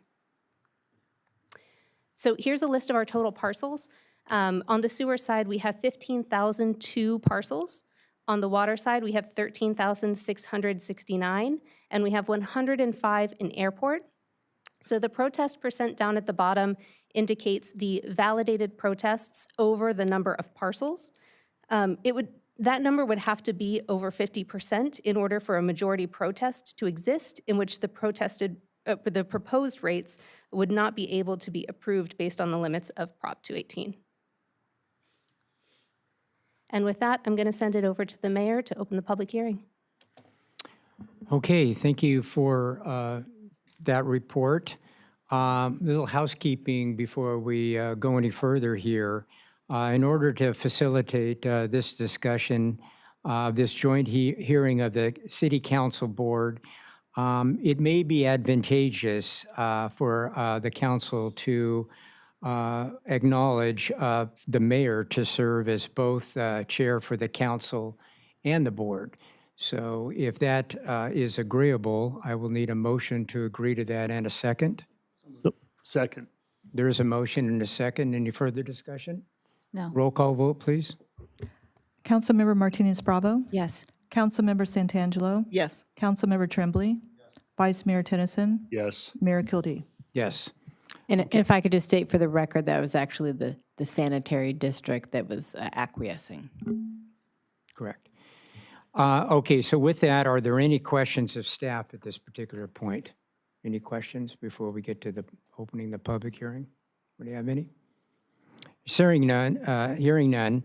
So we're going to open the public hearing. It's for the City Council. I'm going to open the public hearing for the proposed citywide water rates and airport water rates. I'm going to open that, and I'm going to open up the sanitary district public hearing for the proposed sewer rates. So both of those are officially opened. I do have a comment, if we can start at this point, some housekeeping and some procedural. We will now receive comments from interested persons on the proposed water rates, the airport water rates, or the sewer rates. Please note, a verbal comment is not an official protest. If you have a written protest to submit, please hand it to the city clerk staff at the desk off to my left. Each speaker will have 3 minutes to speak as noted on the screens above. Then we'll move to the next person. Now, I'm going to hold everybody to 3 minutes. I want to be fair to everybody. There are times here when you agree with what's being said, they kind of raise their hands and they can do this, or you can remain silent, whatever you are comfortable doing. But I'd appreciate it if you keep your comments to 3 minutes. And to ensure a respectful and an inclusive environment. And we're going to ask the residents, please, if you would refrain from any verbal or clapping. I want to be fair to both sides of this issue. So with that, Madam Clerk, are there any requests to speak on this particular matter? Yes, I currently have 7 people who have signed up to speak. I'm going to call the first person, and I'm going to name who will be the next person, so I ask that you be ready to come up. So the first person to speak is Denise, I'm going to try to pronounce this, Herbar. Okay, and then after you will be Al Sidens. So come on up. Sorry for the outburst earlier. Thank you. If you could put But that I'm, along with other microphone people. close, that'd be great. I'm sorry? If you can move that microphone close, that'd be great. Okay. Thank you. My name is Denise Rebar. I am a retired school teacher. I'm medically retired on a limited income. My income is raised by CalSTRS at the amount of $80 per year. It was said earlier today that it's Older Americans Month. You had all of these people here from the mobile home parks who are very concerned about their rent. What's going to happen when the sewer hits? What's going to happen then? And they're going to have to pay that. My sewer bill was, I believe, $52 a month. And then now it's up to $74. And then it's going to be going up to $135. You know, and according to your information, it's 81%. I don't know anybody who gets an 81% raise over 3 years. I most definitely don't. And you can look at the people here and the people that were here before. We're just normal people, you know, and it's really unfair. It's really unfair to the average person. For somebody who's making $500,000 a month or a year, I'm sorry, it's nothing to them. But when my raise is $80 a year, it's something to me. And if this plant really needs to be built, why are you doing this in perpetuity? Why not put out an assessment? You know, if the plant's going to cost X number of dollars, put out an assessment for however long it's going to take to pay it off. Why don't you do that instead of penalizing everybody from now until the end of forever? You know, I mean, I don't know what to say. And I mean, and you say this plant has been here since 1957, and Prop 218 came into effect in 1996, or it was voted on in 1996. What happened between 1957 and 1996? Why weren't any repairs done? I mean, that's my question. And it almost feels like if you look at Nextdoor, you look at Facebook, you're going to get a lot of objections. But people feel like this is a done deal. And they've had this crammed down their throats. And it's really not fair. And you know, it's another thing you have to remember too is the people that aren't here, what's going to happen when they get the bill? They're going to vote. Thank you. Thank you for your comments. Okay, is Al Sidens? Al? Not here? Okay, we'll move on to Claire. Claire Sidens? No, okay, how about Ken Hansen? And after Ken Hansen will be Jeff Nettleton.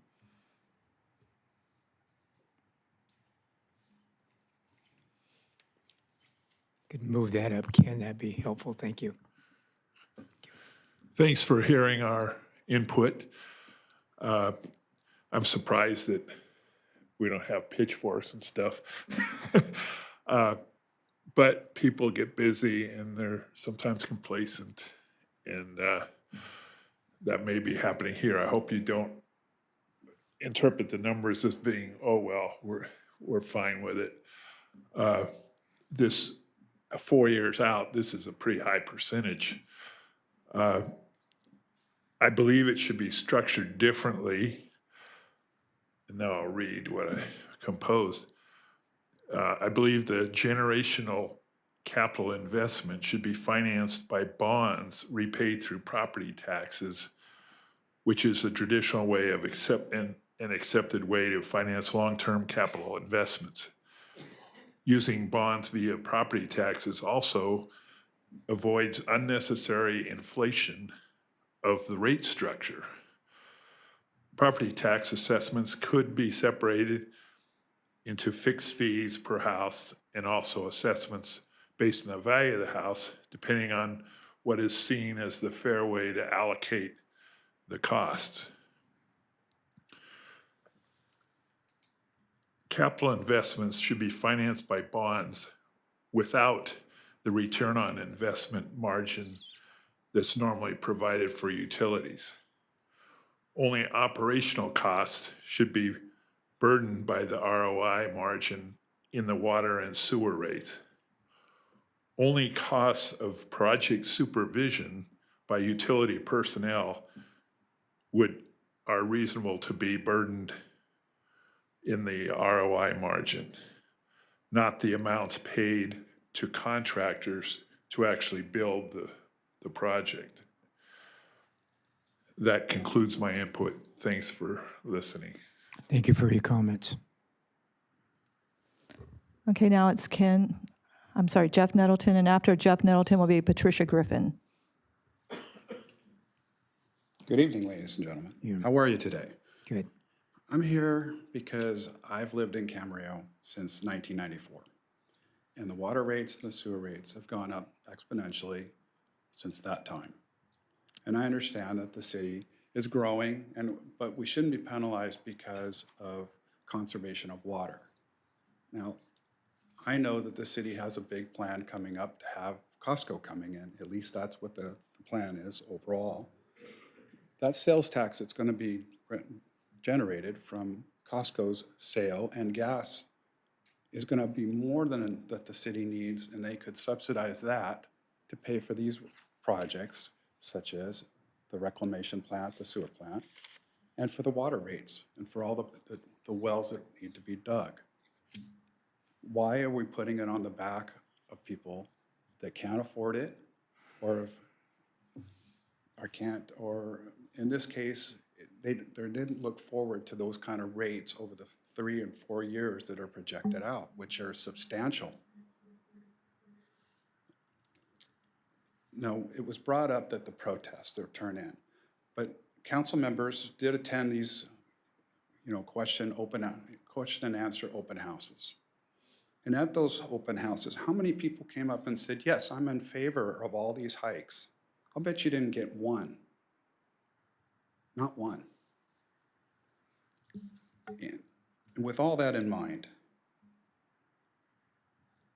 wouldn't it be a great idea to utilize the sales tax monies that you get from even the outlet mall, or some of these new businesses are coming in, instead of raising the hikes of water and sewer for the constituents in the city?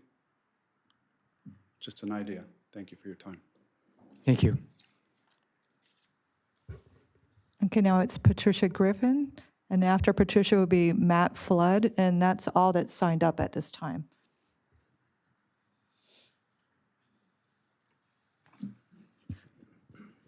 I have to bend it way down. Thank you for having me. First, let me say, simply because you didn't get a lot of protests and there's not a lot of people here, don't take that as a positive and that everybody's excited about this. Take that as simply a resignation on most people's part, that they simply feel like they have no power to change things. So let me say, I realize that when you planned this, you had no idea that come time to ask for these rate increases, that it was going to be an economic disaster and chaos in our country. I understand you did not know that, but it's a reality that that's what's here and what's facing people. You heard heartbreaking stories from the people from the mobile home parks. Imagine them. Land lease increasing and now water and sewer rates increasing. It's one thing on top of another for them. And what I notice is you talk a lot about this year and the increase. Yes, 24% is how much you're going to be going up for this first time. But you're not talking about the next increase in 2026, which is 18%. And then 27, it's 12%. And in 28, it's 4%, and that's for water. Add that all together, in 4 years, you're getting a 70% increase in your water rates. And likewise for sewer, that is, by my calculation, an 81% increase in the sewer rates. So you give the typical bill, which was at this time about $136.25. In 4 years, that typical bill goes to $240.17. So no one in this room, including all of you, none of us will be getting a 70 or an 80% increase in our salaries, retirements, or whatever benefits you have. Everything is going up.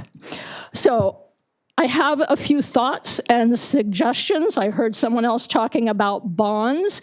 So rather than front-loading these increases this year with all that's going on economically, possibly consider restructuring the percentages over the next 4 years so that this year is not so impactful. Possibly also, I did a Google search. I thought, how else could this be paid for? And the gentleman that spoke of bonds, that was certainly one thing. And I know I talked to someone at an open house, and their problem was with who gets the service and who doesn't. I think AI can fix that. I also saw online like state revolving funds, community development block grants, water infrastructure financing and innovation act. If there's a green portion to the project, seems to be other sources, clean water state revolving loan fund. And I'm asking the council to table this today, take a look at restructuring the Patty, percentages, Patricia, if and you could take a wrap it look up, at please. other sources of funding. Thank you so much. Thank you for your comments. Appreciate it. Anyone else? Okay, Matt Flood, and that's all I have. Council, I appreciate your time to come and speak on this issue. I'm a retired Navy veteran.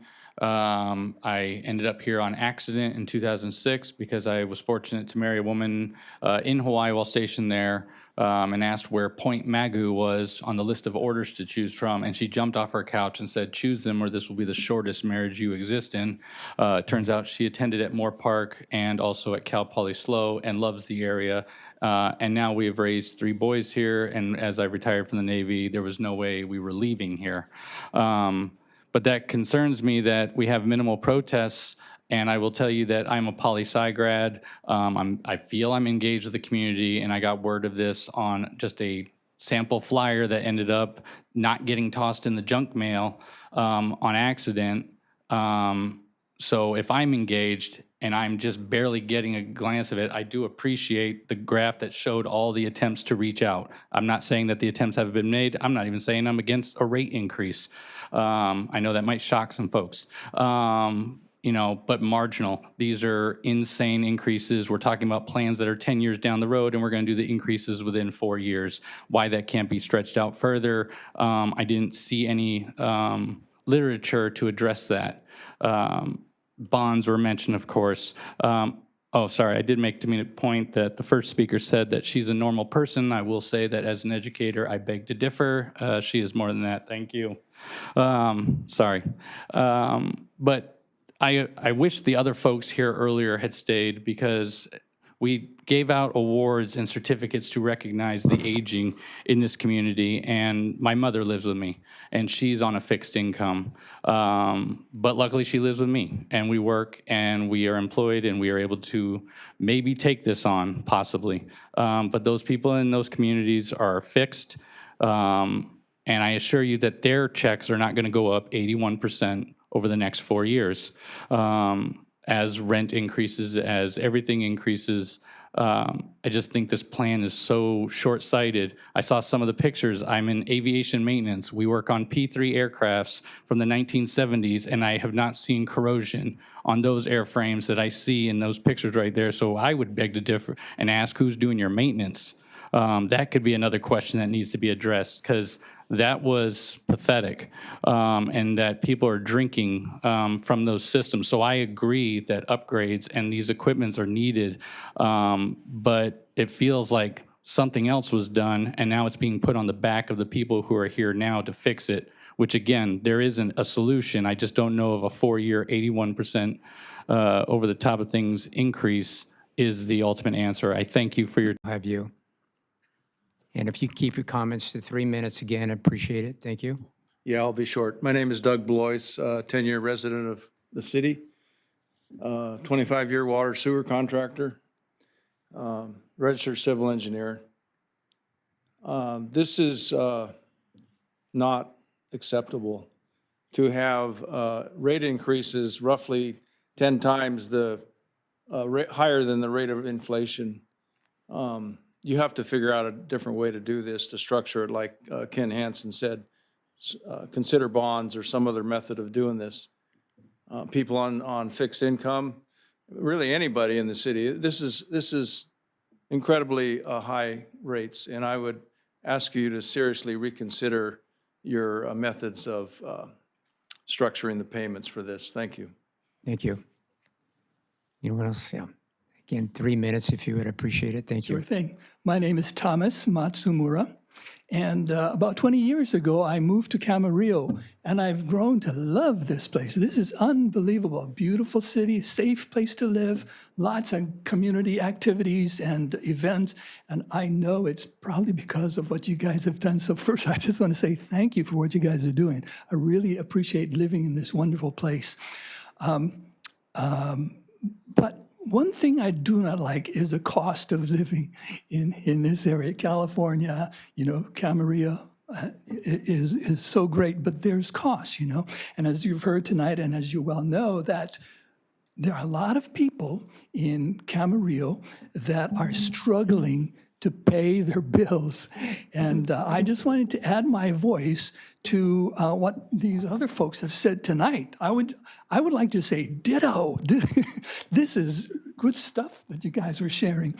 All I want to say is that it's hard to pay our bills, and these proposed increases seem really in the ridiculous range.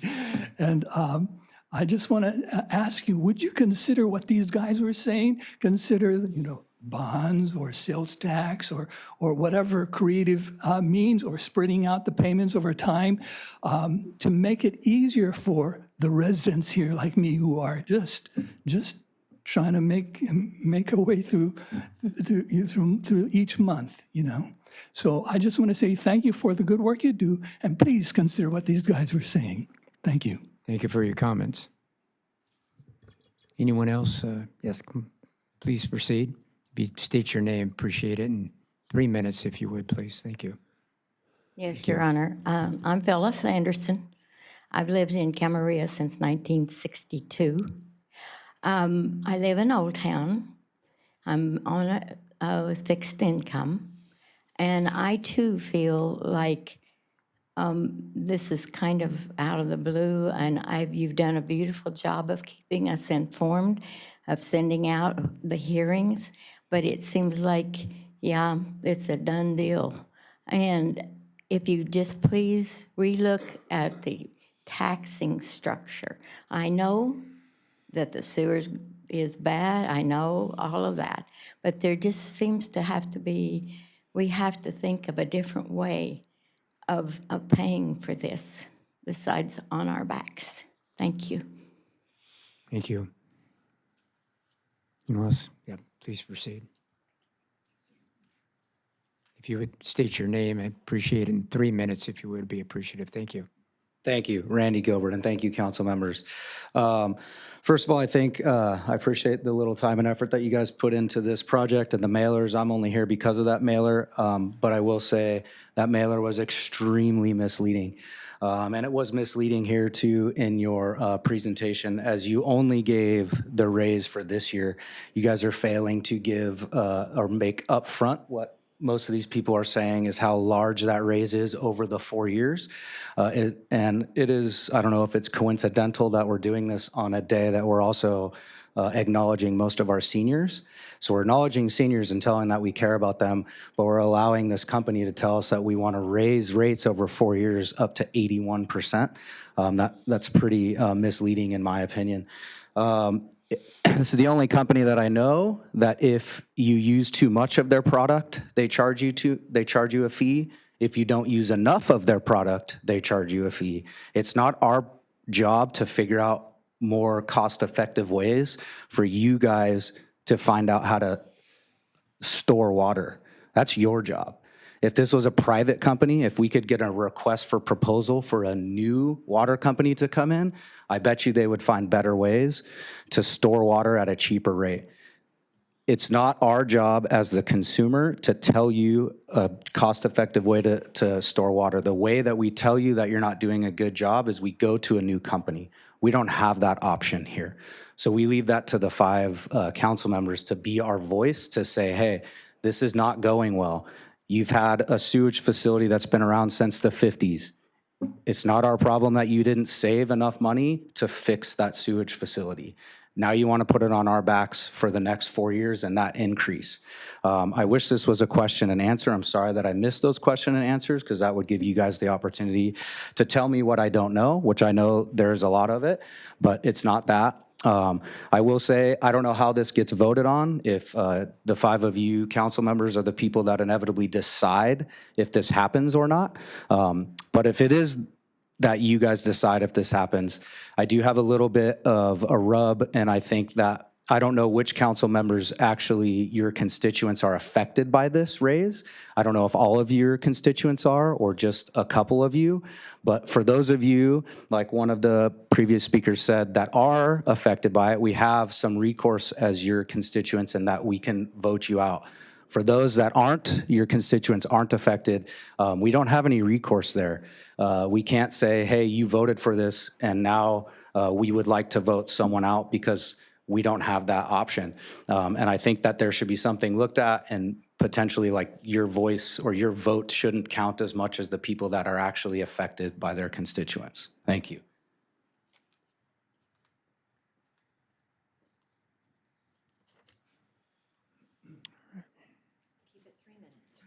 Thank you. Hi, good evening. This is Cheryl Johnson. I never expected to come forward. I had submitted a letter earlier today from my husband and I that we thought maybe all of us would, that you would get to read our letters, not just see how many voted for this. Because I put some personal information in there. And if you didn't get a chance to read it, I really hope you do. I'm blessed. I've been in your steps. I've worked in government for many years, went out on disability. And so it's with gratitude that I'm here, because I know the hard work you did. And I appreciated in just several months receiving the information regarding the water, wastewater primarily is what we looked at, and went to the first meeting you had. I was one of the ones that spoke there, said something similar to some other people here that said it, where I brought up the PowerPoint and saying, what's going to happen, not just this first year, but do give us the expenditure part. Well, we went ahead and kind of calculated it, and I think people have been very candid here. I went around to our neighborhood just within this past day to bring up tonight's meeting, because we know this is critical of our city council to vote. In the letter, what we asked was that you please postpone the proposed increase until some more discussions, some more meetings, because honestly, when I went to that first meeting, and on my disability, I can do only so much.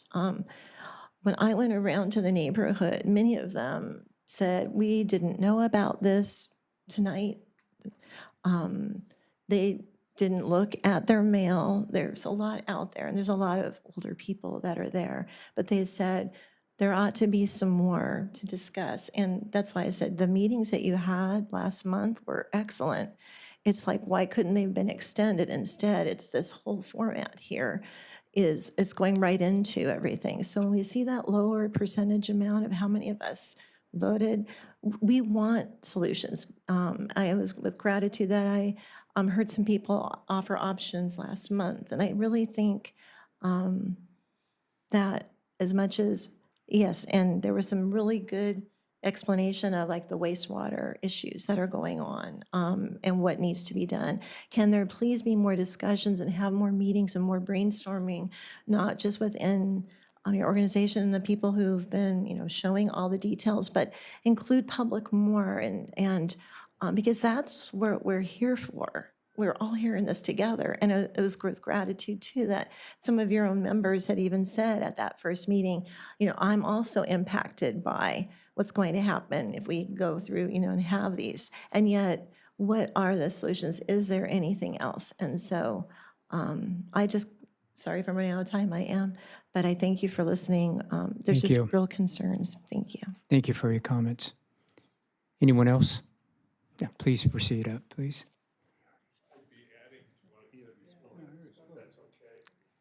Sir, I think you already spoke, did you not? I did. Yeah, as a comment about bonds. Well, It may be a thing that you can't. I'm going to ask, excuse me, there's some protocol. I Yeah, apologize. thank you. I've got to follow Yeah, 3 protocol here. minutes. Okay. Are there anyone else that would like to make comment? Yes. Okay.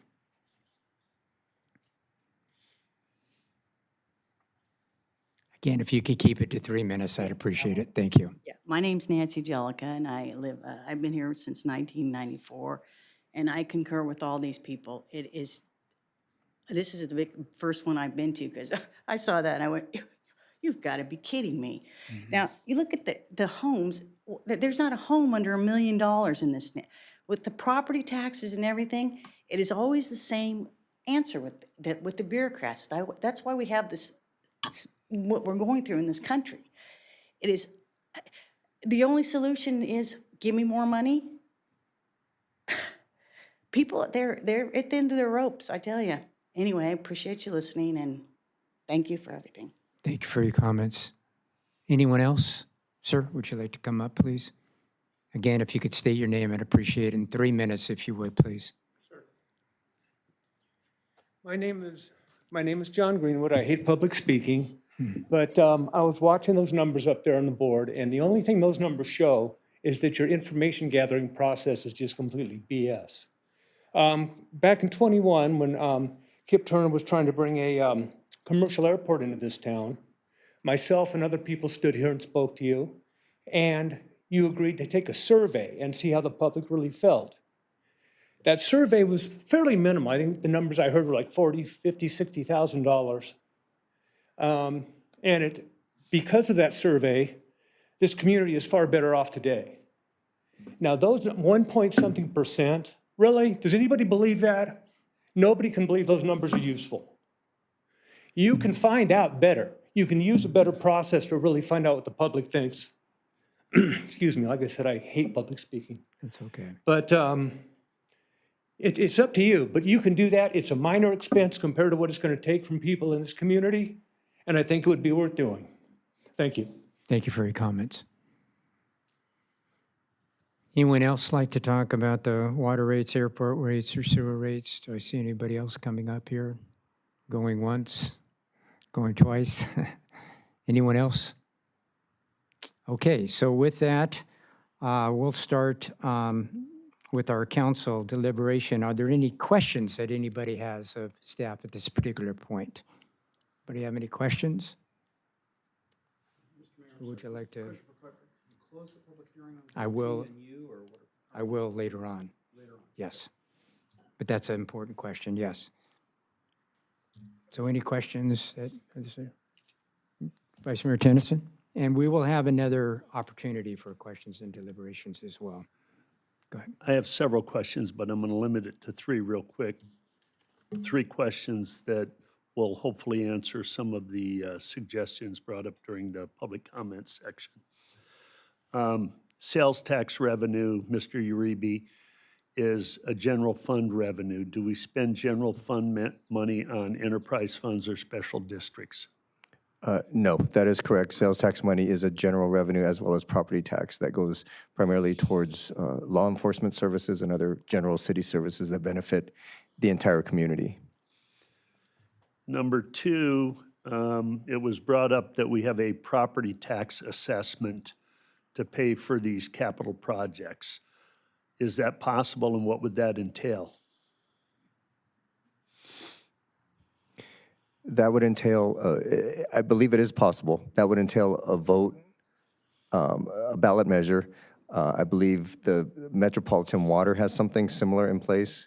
It is something that we explored, but at this time would not look to use that as a method. There were also other methods that were explored. Bonding was examined and is built into this water rate studies. Bonds in future years have been plugged in.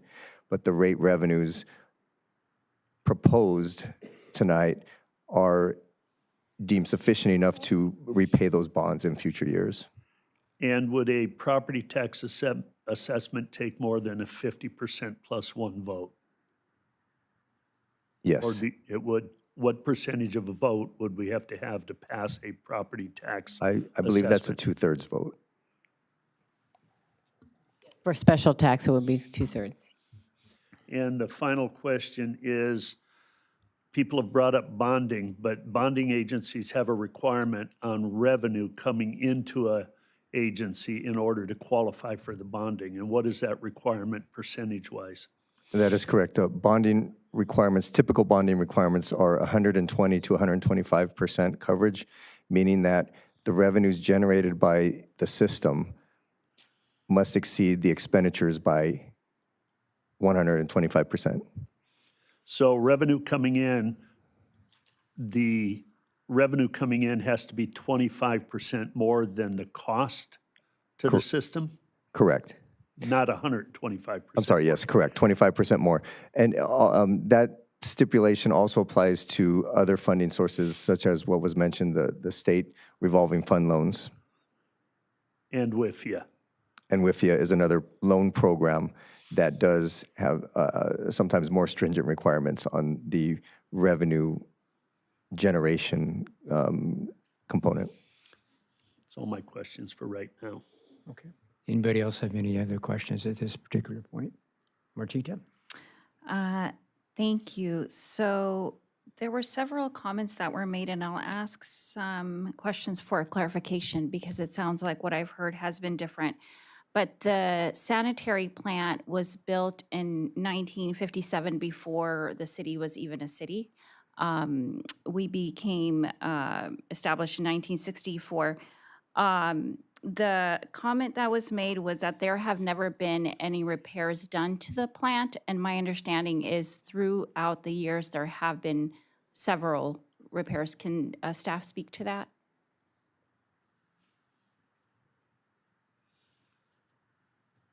Yes, I can speak to that. Kevin, if you can bring up that slide showing the phased improvements over time. It might have been one of the earlier slides. It's just a good visual. So as it was mentioned earlier, the original construction was 1957. As the regulations change over time for water quality and also the demand and the amount of sewage going to the plant, there's a need for different infrastructure upgrades. As part of that, things are maintained. And you can see the series of different upgrades over time. The main issue here is the various concrete structures have a defined life, and a lot of them suffer from a specific condition that makes them difficult to rehabilitate. And so the system is being maintained. There is corrosion. It is a wastewater treatment plant. It's something that's constantly battled. It's just getting to a point where these major systems need an overhaul for remaining useful life situations or conditions, and also regulatory conditions. Thank you. There was also a comment that rates have been significantly increased over several years. My understanding is there has been pretty minimal increases, and I wanted to ask staff to speak to that as well. To give a little bit of perspective, the last time there was a rate process such as this, it was for a 2-year cycle, and that was for 2023 and 2024. And the rate increases at that time were 9% on the water side each year and 12% on the sewer side each year. The 5 years prior to that, the average rate increases per year for water were about 1.2%, and on the sewer side, 1.8%. Okay, thank you. And I know while this may seem to the community that we're just having this discussion now, my understanding is through our committee has met multiple times. Do we know how many times? I think right now it's Councilmember Tremblay and Councilmember Santangelo, you're on this committee that has attended to this. No, utilities? Okay, so, but we have had a utilities committee that has been attending to this. Do we know about how many meetings have been had At least 5. We've been this on year? almost 2 years. Okay. If I may add, it was 5 meetings this year for this specific study. 2 years ago, we met, I believe, 7 or 8 times as part of that study. And as it relates to the water reclamation plan and kind of embedding that in past studies, that would have been 3 studies ago as well, roughly in 2021, where we would have met another 4 or 5 times. Okay, thank you. And then there was also, and I think Vice Mayor Tennyson, you attended to this question, but it's regarding bonds. If our finance director, you talked about how this is already embedded and part of the plan. Can you speak to that a little bit more? Yes, the bond component is part of the financing structure to pay for some of these large capital improvements. The bonding requirement I mentioned is a revenue coverage ratio, and in order to position both the city and the sanitary district in such a way to be able to issue bonds, we have to correct the revenue streams to cover the expenditures in order to meet those covenants that are going to be required by bonds before we can go out and try to sell bonds on the market. Okay, thank you so much. I have no further questions. Any other questions at this particular time? Okay, so there's some legal stuff that I've got to do here, and based on the written objections and responses proposed by staff, is there any need to make any clarifications or reductions to the proposed water rates? Anybody have any? No? Okay, so based on the written objections and the responses presented by staff, is there a need to make any clarifications or reduction on the proposed airport water rates? Anybody have any? Okay, so based on the written objections and the responses presented by staff, is there a need to make any clarifications or reductions on the proposed sewer rates? No?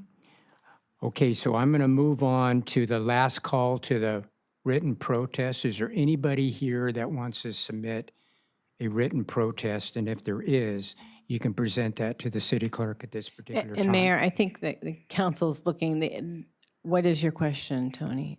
You're concerned? I'm just not understanding I'm not understanding the procedure here. Are we dealing with water first and then sewer? Was it ad seriatim? Are we doing item T and then item U? That's my question to the chair. Well, we took all public comments together. For both. And we've combined the public hearings. So now the question is, based on information that you've received and in the staff reports, is there anything that you've heard that would change your recommendation as the board and as the council? And if not, then go down each of those rates. That's what the mayor's doing. And if not, then there will be one more additional call for protests. And then there can be additional discussion at that time. Thank you. Okay. So with that, I'm going to make another announcement. Any protests that want to be submitted, if there is, please submit it to the city clerk. Anyone? Okay. Okay, so with that, the public hearing to consider the water rates, the airport rates, and the sewer rates will now be closed. No further written protests will be accepted. And staff is now going to finalize the count of the protest. And this is the time while staff is conducting a final count. Is there any further discussion or comments by City Council? Would anybody like to start off with any more comments or questions at this point? This is your opportunity to deliberate or make Right. further comments. Yes. This is the time. Would anybody like to start us off? I'm looking for Mr. Tremblay. Thanks, Mr. Mayor. Thank you. So I want to focus my comments on the wastewater rates. I'm not ignoring the water rate side, but the wastewater rates I know are the higher ones, and I want to higher proposed ones. I want to thank you to everyone who spoke. I want to acknowledge the issues that you've raised, acknowledge the concerns that you've raised. I've received several emails from residents asserting that the fees are excessive. And a number of you have spoken this evening quite eloquently as to that. Among other things, some of the emails that I've received are very thoughtful, and they suggest that we go back to the drawing board and work to find credible alternatives. So I want to speak to that for just a minute. I acknowledge that the increases are steep. I acknowledge that they are painful. I don't like approving fee increases as a general rule. That said, there's a necessity here. And it's also, there is a responsibility to put the city in an appropriate fiscal position and appropriate environmental position from an infrastructure standpoint. Remember, I'm focusing on wastewater principally, but you can extrapolate these comments also to water, but I'm focusing on wastewater. Many of you may not realize, but the process began several years ago with a very detailed wastewater master plan, where there was a detailed assessment of conditions at the plant and its components. And that plant, you recall, is nearly 70 years old. We have spent hours and hours and meeting after meeting, specifically on the Utilities Committee. I'll speak only for myself. Mr. Keeley has also been on that committee, analyzing what needs to be done. Number one, I think our outreach, I think our staff's outreach and our consultants' outreach to the public has been excellent here. You saw a slide detailing all of the different forms of outreach that we have had to the public. So let me just dwell on two things. Number one, from a project standpoint, here's the bottom line. The wastewater treatment plant is a deteriorated asset, and it's rapidly reaching the end of its useful life. In fact, one could argue that over the course of the last 10, perhaps 15 years, the city has, and city staff have squeezed for the benefit of residents, including those in this room and those who aren't here tonight, for the benefit of its residents from both a rates and an operational standpoint, all of the plant's useful life. Our city staff, in my view, has done a terrific job maintaining and operating this plant, and I give them great kudos. And I speak from personal experience, having been an attorney representing sanitary districts for almost 4 decades, and having been involved in many treatment plant construction of plants, and financing of plants. I think our staff has done an excellent job, and I can't thank them enough. And I know some of them are here tonight. The only fair conclusion for this project relative to the wastewater treatment plant is there is no alternative. There is no alternative to either A, replacing the plant in toto with a brand-new plant, or a complete rehabilitation of the existing plant. Those are the two alternatives. The do-nothing alternative is not an alternative. I want you to know that we are evaluating very closely those two options and which option would be better. And among those factors that we're looking at are the cost behind each approach and what operations would result. And so we also are in a situation with the existing wastewater treatment plant that we have a flood issue, and we have to pay attention to that potential flooding issue. It's not something that's optional for us. It's something that we have to do. Either way, it's an extraordinarily expensive project. It's going to be the most expensive public works project in this city's history. So that's it from a project standpoint. From a rates standpoint, here's the bottom line. Financing this project is going to be a real challenge. And so what a public entity like this city faces, or what a sanitary district faces, when you have a project of this scope and of this magnitude, is you have to draw from several buckets in order to, or sources of funds.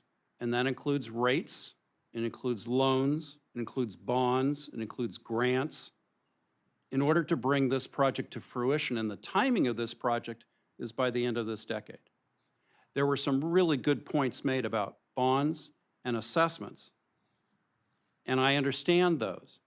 But there also, as a component of this, has to be a rates component as an underlying component. Why? Because when the city ultimately, I suspect what's going to happen is the city is going to borrow a very large amount of this projected capital cost, which I think was about $135 million in 2022 dollars, $135 million just for the plant. The city's going to have to borrow a lot of those funds. So how do you borrow? Well, a bond is borrowing. An assessment is borrowing. And whenever, and the WIFIA funds on the federal level are borrowing.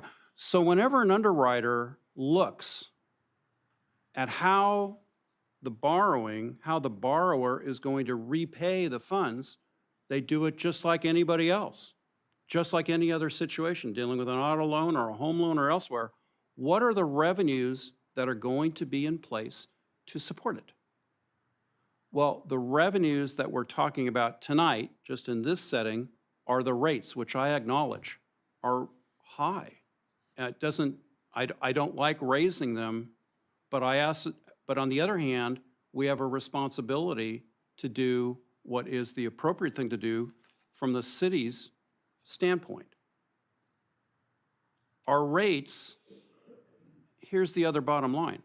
Our rates have to be commensurate. They have to be commensurate with the project's financial burden or the repayment in the eyes of underwriters and otherwise all those who are going to be evaluating our project in the next couple of years. Otherwise, if we don't do that, then our ratepayers in this enterprise district, including many of you in this room, would have to pay even more. I know that sounds counterintuitive, but for example, if I'm an underwriter and I'm saying to myself, gosh, the rates here aren't enough to support an interest rate of X, I think we need to charge an interest rate of a higher rate of Y. So you want to, and rates again are just a component of this project. So I don't like to approve the increases, but I think it's the responsible thing to do. Thank you, Mr. Mayor. Thank you for your comments. Anyone else? Susan? So I have something planned that I wrote, but I'd like to thank Councilmember Tremblay for a very well articulated speech. He really did go over a lot of the things that you as a public have brought up, and I appreciate him explaining that. I want to thank all of you for coming forward and speaking to us. I actually was surprised there weren't more protests. So I know people are busy and sometimes aren't able to register their protests. I know these rates are high. I have to pay them as well. I don't make a lot of money. I'm a renter. And so I feel these hikes just like you do. And I hate this part of my job. I went to the open house. I've listened to you all tonight. I haven't met a single person that wants these rate hikes. I feel powerless in a way too, because these are rate hikes that I believe must be incurred. These are things that, as Councilmember Tremblay said, we really don't have a choice. I'm not going to go into the weeds as much as he did, and I'm not going to repeat all of the things that he said. But I really look at this as we really don't have a choice. We need to be able to flush our toilets. We need to be able to have drinking water. We need to be able to do all of these things, and we need to be able to pay for it. And we do have a very, very, very extremely expensive capital improvement project coming up with the sewer treatment plant. So I know people are struggling, and I know these are really hard times, but I don't feel that I would be doing my job correctly if I didn't vote for these rate hikes. And I know that sounds counterintuitive, but I really the reason I'm saying this is because you said you can speak with your votes, and you absolutely can. I think I'm doing the best job for the community by voting in favor of these rate hikes. I truly do. I know that they are going to be hurtful on a lot of families, but I really do believe that this is the right thing to do. That's all I have. Thank you. Anyone else? Vice Mayor Tennyson? I find it deplorable that I'm going to have to vote to increase any kind of fee to any resident in the city of Camarillo. As Councilmember Santangelo said, I have to pay the same rates that each and every one of you do. I don't like it. I also understand that I could vote no, and that would be a cowardly action on my part just because someone said, remember, we get to vote you out. I guarantee you, anybody sitting up here that's met with staff, heard these presentations over and over and over again, would make the same decision. These are increases that are absolutely necessary. I know that I took it for granted for a long time that I just hit that little lever on the commode and everything was rosy and cheerful in my house. I go out and turn on the kitchen tap water and water flows. It's even better now with the desalter, with the blending of well water and the desalter water. I took that all for granted. And I sat in council meetings for 5 years as Camarillo's police commander. I never once paid attention to public works. I didn't care about the sanitation plant. I didn't care about how water was distributed to the rest of the city. My concern was law enforcement and public safety. This 2 years and 5 months I've been on council have been a major eye-opener. I now am very engaged, especially on the water side of things and on the sanitation side of things with meetings we attend and organizations we belong to. In fact, Councilmember Tremblay, former mayor, and I attended an aqua conference, I think last year in Monterey.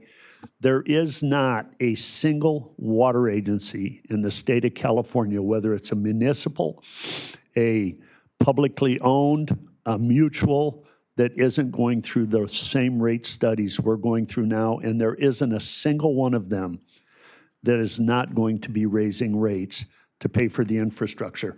The staff report that I went through with the fine-tooth comb shows that every year we have a 5% increase in inflationary factor in electric. And we're trying to minimize that by getting a greener footprint. The cost, the annual CPI is going up 3% a year. So right off the top, we have 8% more necessary than we're already bringing in order to maintain both water and water reclamation. Staff costs go up, materials, chemicals go up, and we are under constraints from state regulations on drinking water and wastewater. We're under constraints from federal regulations on drinking water, on wastewater, and we have to meet these. We have to be compliant with them. And I guarantee, I came up with a solution, and the city manager is going to throw something at me. I said, simple. Let's shut down the water production 1 or 2 days a week and furlough all the city employees. That's not reasonable, but that would save money, wouldn't it? You just wouldn't have water. Let's do the same thing on the wastewater side. Shut it down for 2 days a week and furlough all the employees, and we'll save the money. But none of us wants to not be able to flush our toilets or run our dishwasher or our wash machines at home. So the only path we have in order to maintain these services for the people that use the services is these fee increases. And I will hold my nose, but I will vote in favor of them.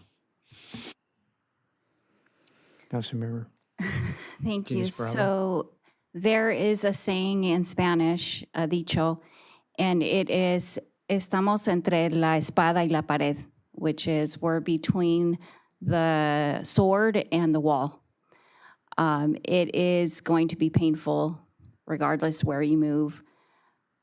I first wanted to thank staff for the many, many hours that went into analyzing this, also to our analyst as well, to our committee.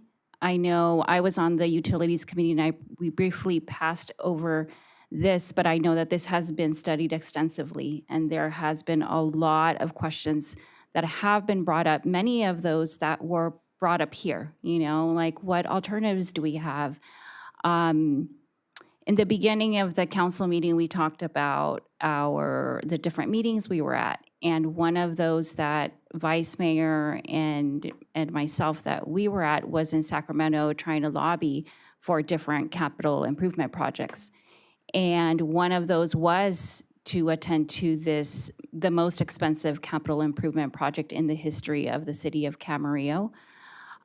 So do know that while you may leave this room probably not very happy with the decision that will happen, we are doing the best that we can to look at different options of funding. And a question that I always have is what grants are available, who can we talk to? I'm also in the nonprofit sector, so I know what it's like to almost work with nothing and to try to gain some access. Just recently, I bumped into Jackie Irwin. And again, it's like, okay, are there any opportunities for funding? So do know that we are doing the best that we can. And I also feel the same way that, if you were to ask me and I were to be sitting in your shoes, I don't think anybody would want to vote for an increase in rates. Like, we're already going through such a difficult time in our community. Housing is a crisis in Ventura County. I hear what you're saying. I was raised in a very low-income housing. And so I get some of those struggles from a personal level. I have my parents and family members who are also low income, and any significant increase, any type of increase really impacts them significantly. And that being said, it's so important to be responsible. When people asked me why I wanted to run for city council, I never thought the wastewater plant was something that I was going to have nightmares about. Whenever there is an earthquake, it's the first thing that I think about now. In addition to my kids, right? It's like, okay, is the plant okay? And I think everybody who sits on this council truly cares about the people and truly cares about sustaining a city. And there are regulations that also have to be met. So with that, I think I unfortunately also am going to support the the rate increases as well, as I think it's not what I want to do, but I think it is the responsible thing to do. And having said that, I think we will continue to push to look at what other funding sources there are and continue to be moving forward. Thank you for your comments. Okay, well, last, a lot of already said what I was going to say, but nobody wants to raise a rate. I've been up here for a while. Nobody wants to raise a rate. But I can assure the public that we have looked at almost all of our options here. You never can say 100% of anything, but we have had several meetings for several months and several years on this. Our sand plant is aging. It was built in the 50s. We've had some updates on it, but it's time. We're either going to have to rehab that or we're going to have to build a new one. And the number in the millions has been throwing around, but we really don't know exactly how much that's going to be. But I can tell you, by far and away, it'll be the most expensive project that the city will have. However, it goes back to the 50s, and with any luck, it'll last us decades here. What you don't want to do is get a violation on that. What you don't want to do is not have safe water. What you don't want to do is when people either flush their toilets or turn their spout for water on, to not have that work. That's what you don't want to do. So we've got to do the best we can with this. I'll be paying the rates too. I've got family members. I've been on fixed incomes before in my life too. I understand that scenario here, and believe me, I know it's overused, but we up here feel your pain. This is a last resort that we had. We really, really tried to do the best we could do to flatten out the rate increase. I think it's important too to look at our other sister cities around. We're still going to be, even with the raise, in the middle, and that's what we've always tried to do for decades on the council, to somewhere be in the middle with our rates here, and that still allows us to do that. With grants and other funding, our staff and our council work tirelessly to try to find other sources of funding with that. Believe me, we've got a whole wing there that's looking for that on a daily basis. So it's a tough decision. It's not a popular decision, but I do think it's a responsible decision to make tonight. So with that, staff, do you want to report on the counts for the numbers of the written protest? Sure. The count is being made to determine if there's a majority protest against the proposed rates. For each rate counted separately, there's a majority protest if the number of written protests exceeds 50% of the total number of parcels served. Have there been any additional written letters? No. Well, then with that, the city serves 13,669 parcels. The majority protest would require 6,835 protest votes, and the city received 200 written protests for water. For airport water rates, the city serves 105 parcels. A majority protest would require 53 protest votes, and the city received 0 written protests. Sewer rates. For the sewer rates, the district serves 15,002 parcels. A majority protest would require 7,502 protest votes, and the district received 223 written protests. There's no majority protest for the water rates, airport water rates, or sewer rates, and staff recommends the City Council and the board move to consider action on the proposed rates. Okay, so with that, I don't know if there's any questions that council have. No, I'm ready to make a motion, Mr. Mayor. We'll do them separately if you would, please. All right, with respect to item T, I move staff's recommendations with respect to the water service rates. I can second. There's a motion and a second. Please do a roll call vote, please. Councilmember Martinez Bravo? Yes. Councilmember Santangelo? Yes. Councilmember Tremblay? Yes. Vice Mayor Tennyson? Yes. And Mayor Kildee? Yes. Next will be the airport rate. I'll make a motion with respect to item, is there a separate motion on the airport rate? Yes. I'll move staff recommendation on the airport rate. I can second. There's a motion and a second. Please do a roll call vote, please. Councilmember Martinez Bravo? Yes. Councilmember Santangelo, Yes. Councilmember Tremblay, Yes. Vice Mayor Tennyson, Yes. Mayor Kildee. Yes. And the next would be the sewer rates. Mr. Mayor, I'll make a motion to adopt staff recommendation with respect to item U on the sewer service rates. Second? There's a motion and a second. Is there any further discussion? Please do a roll call vote. Director Kildee, Yes. Director Martinez Bravo, Yes. Director Santangelo, Yes. Secretary Tennyson, Yes. and Chair Tremblay. Yes. Okay, thank you, everyone. For this, we've been going at it for quite a while. The mayor's going to call a 20-minute recess, and we'll be back for the final items on the agenda.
All right, I'd like to reconvene the city council meeting. Item 5 is Camarillo Tourism Marketing District Annual Report. Mr. Winkler, are you here tonight? Would you like to start off with the report, please? Yeah, thank you. Good And evening, Mayor. Julianne is here as well. Thank you. Good evening, Mayor and members of the City Council. It's my pleasure to introduce Juliana Garcia, Executive Director of Camarillo Hotel and Tourism Association.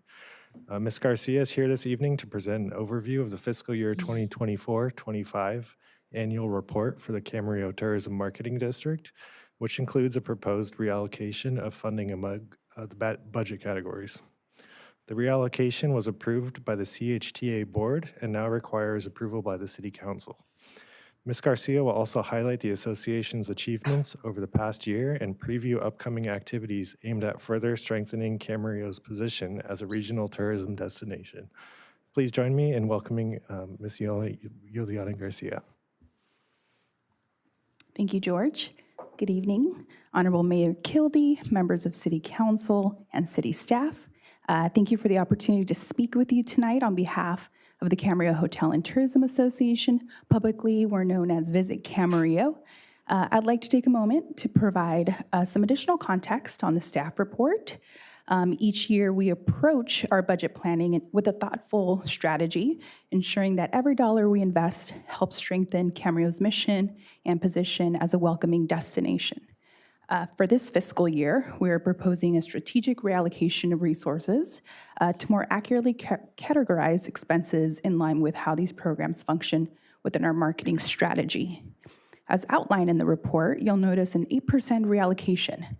1% is being shifted from local marketing to administration to provide a modest operational cushion, which brings administration from 22% to 23%. And 7% of that is being reallocated to the marketing and sales category to support our expanded sales and digital efforts. So that brings us from 55 to 62, local marketing at 14, and then our city collection cost at 1%. I want to emphasize that we are not eliminating any existing programs or services. What we're doing is ensuring that certain expenses are more accurately reflected in the correct budget categories.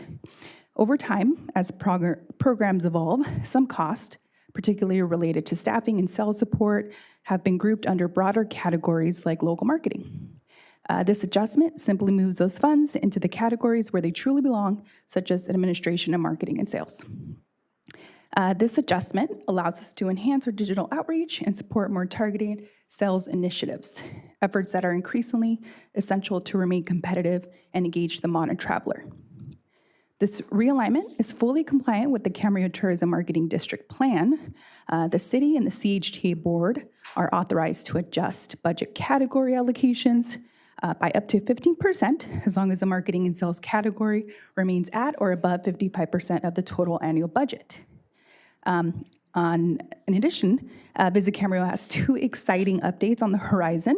First, our 2025-2026 Visitors Guide is set to launch in late June with the print distribution of 35,000 copies.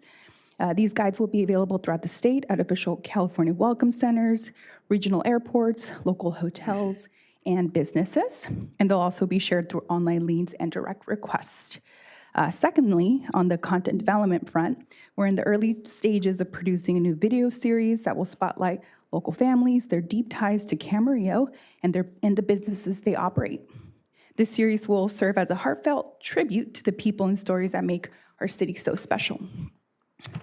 To close, I'd like to share our 2024 annual report video, which highlights the accomplishments of the past year and offers a glimpse into the direction we're heading. But before we play the video, I do want to recognize our hotels for doing a fantastic job, specifically when it comes to occupancy. We have the highest occupancy rate in the county, and you'll see some of those details in the video, so big accomplishment for the hotels. Thank you again for your continued support and for championing Camarillo's growth as a vibrant, welcoming destination.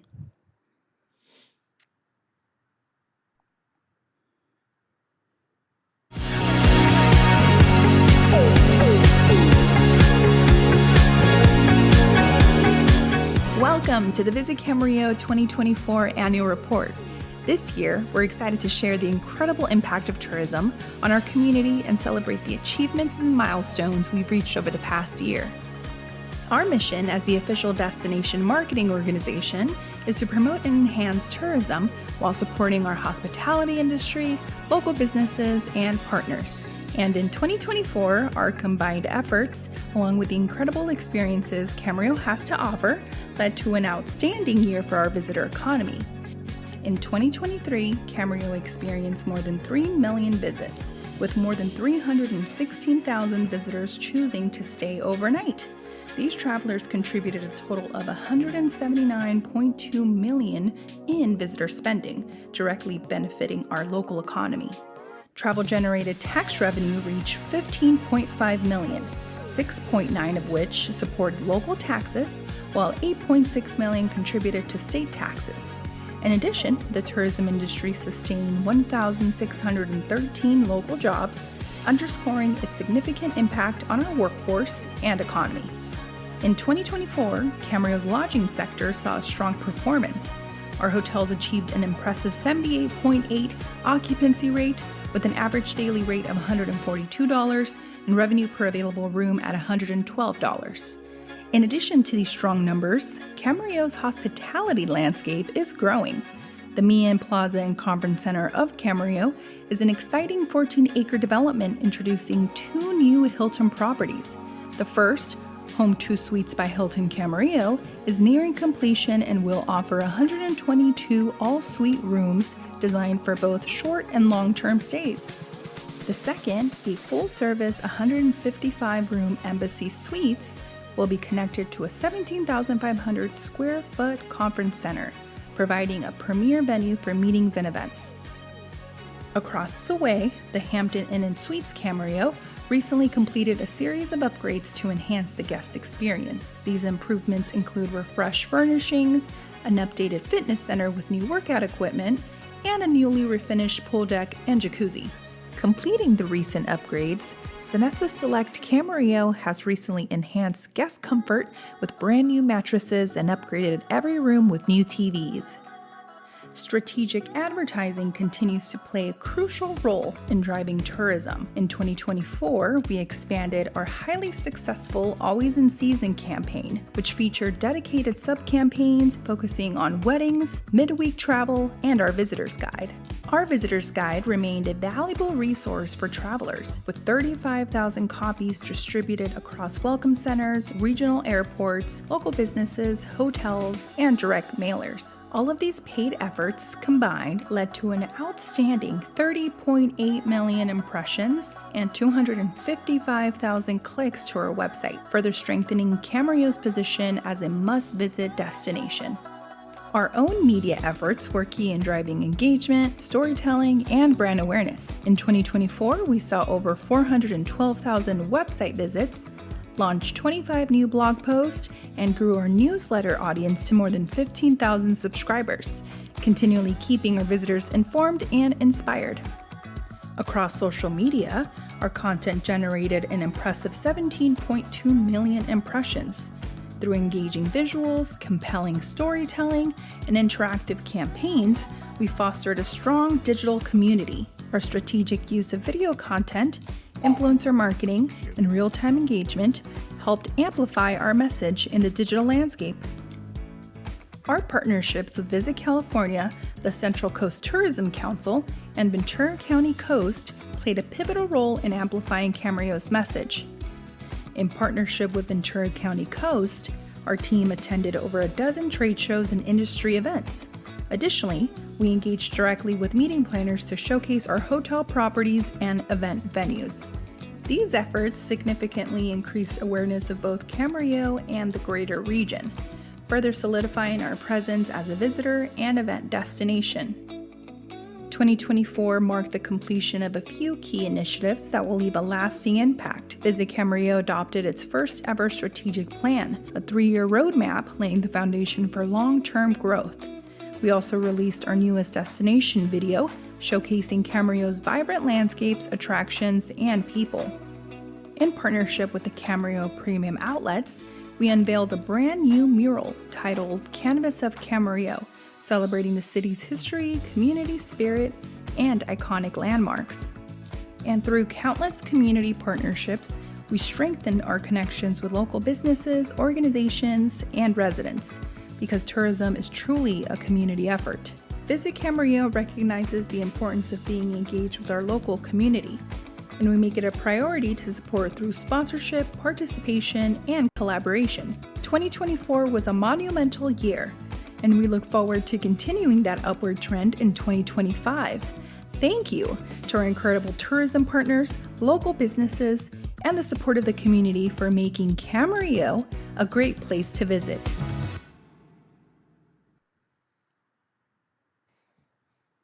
All right, thanks, Ms. Garcia, for that presentation and for your continued leadership promoting Camarillo as a destination.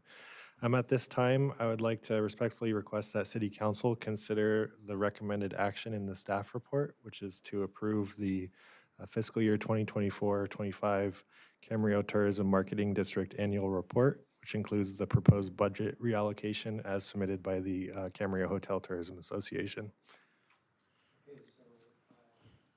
Are there any comments or questions of staff at this particular point? Martita? No questions other than thank you so much, Juliana, to you and to Bailey. You are just everywhere. Everywhere I go, I see you guys. And you're just doing such an amazing job, and we see the data to represent the great job that you're doing. I'm very supportive of what you do and the impact that it brings to our local economy. And thank you to previous council members for this direction. I think that this is the right way to go, and I'm happy to move the approval of the staff's recommendation. Any other? I'll second. Okay, there's a motion and a second. Is there any further discussion or comments at this particular point? Mr. Tremblay, would you like to? Yeah, I just wanted to compliment you, Juliana and Bailey. First of all, the proposed reallocation to me makes sense. But I think like my colleague said, we see you all over the place, and your presence is well felt, and we really appreciate all the work that you do. So Thank you so much. So I think I'm sensing a positive vote, and you should consider that just a reaffirmation of everything that you're doing. We appreciate it. Any other questions or comments at this particular? Juliana and George, thank you for all your work. So we do have a motion. There's a second. Would you please do a roll call vote, please? Councilmember Martinez Bravo? Yes. Councilmember Santangelo? Yes. Councilmember Tremblay? Yes. Vice Mayor Tennyson? Yes. And Mayor Kildee? Yes. Okay, that gets us down to item W. It's a transit operation and maintenance service agreement. Do we have a staff report in it? Sean, are you going to take that one? Is it here? Yes, Sean, there you are. Thank you. Good evening, Mayor Kildee and council members. As part of this agenda item's presentation, staff is including a transit service update. The last update was provided October 23rd, 2024. In tonight's brief report, we'll cover the following topics: our ridership, the RideCo app, RTW management, transit fleet updates, and tonight's agenda item requests concerning increases in vehicle revenue hours. I'll begin by discussing ridership for the current fiscal year.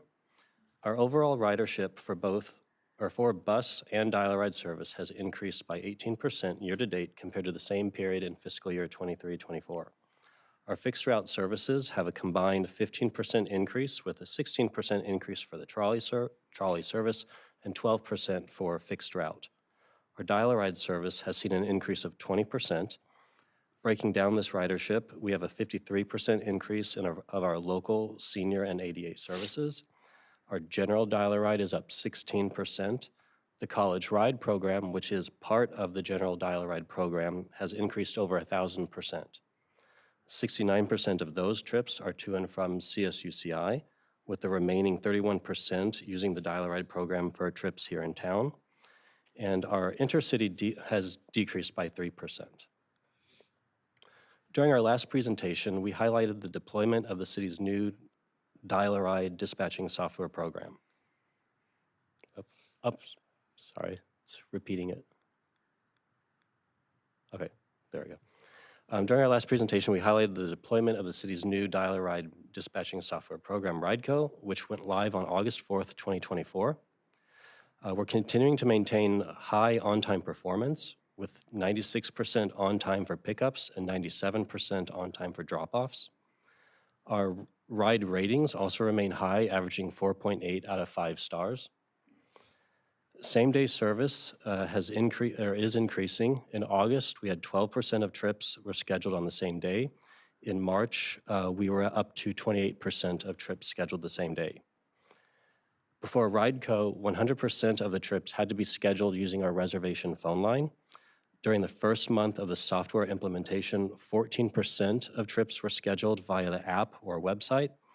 And in March, we were at 50% of trips scheduled, basically self-scheduled by using the app or the website. And we're continuing to see improvements in our no-shows, with 6% of all scheduled trips resulting in a no-show compared to last year's 11%.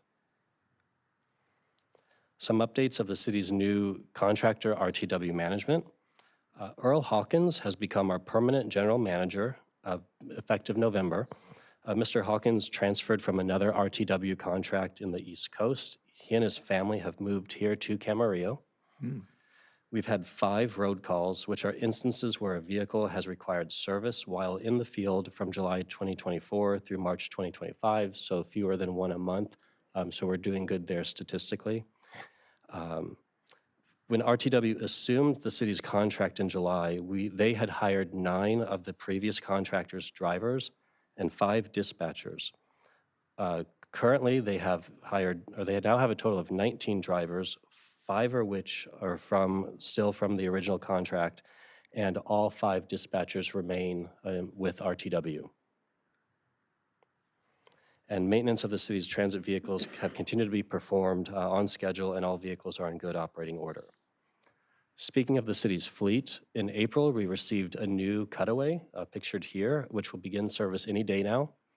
And we have, again, 3 transit vans that are expected to be delivered by December of 2025.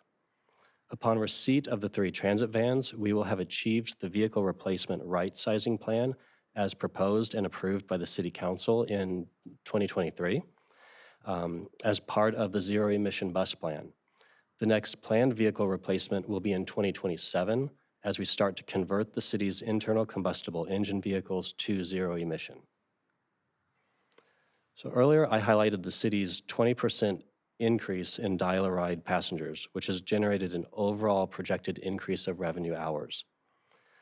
The RTW's current contract estimated 21,000 revenue hours for 24-25. However, we're now projecting 27,546. This is a 31% increase, although I'll note by the end of fiscal year 23-24, we were already at 21,934 hours, which would make the projected revenue increase 25.6%. The agreement with RTW has a total not to exceed amount of $11,866,219 for 4 years of service, and includes the fixed monthly rate, the revenue hour rate for service, fuel, and vehicle parts for maintenance. It did not include a contingency. Staff is proposing to add a contingency of $1.1 million, or 9% of the contract value. The contingency would be utilized later during the term of the contract if it becomes necessary due to the increase in revenue hours. So staff's recommendations are to find the contingency of $1.1 million for the agreement for transit operations and maintenance services exempt from review under the California Environmental Quality Act pursuant to section 15061B3, and authorize the city manager to execute future amendments up to the authorized contingency amount of $1.1 million for agreement number 2024-28 with RTW Management Incorporated for transit operations and maintenance services for the 4-year term for an amount not to exceed $12,966,219. This concludes my presentation. I'm happy to answer any questions that City Council may have. Thank you.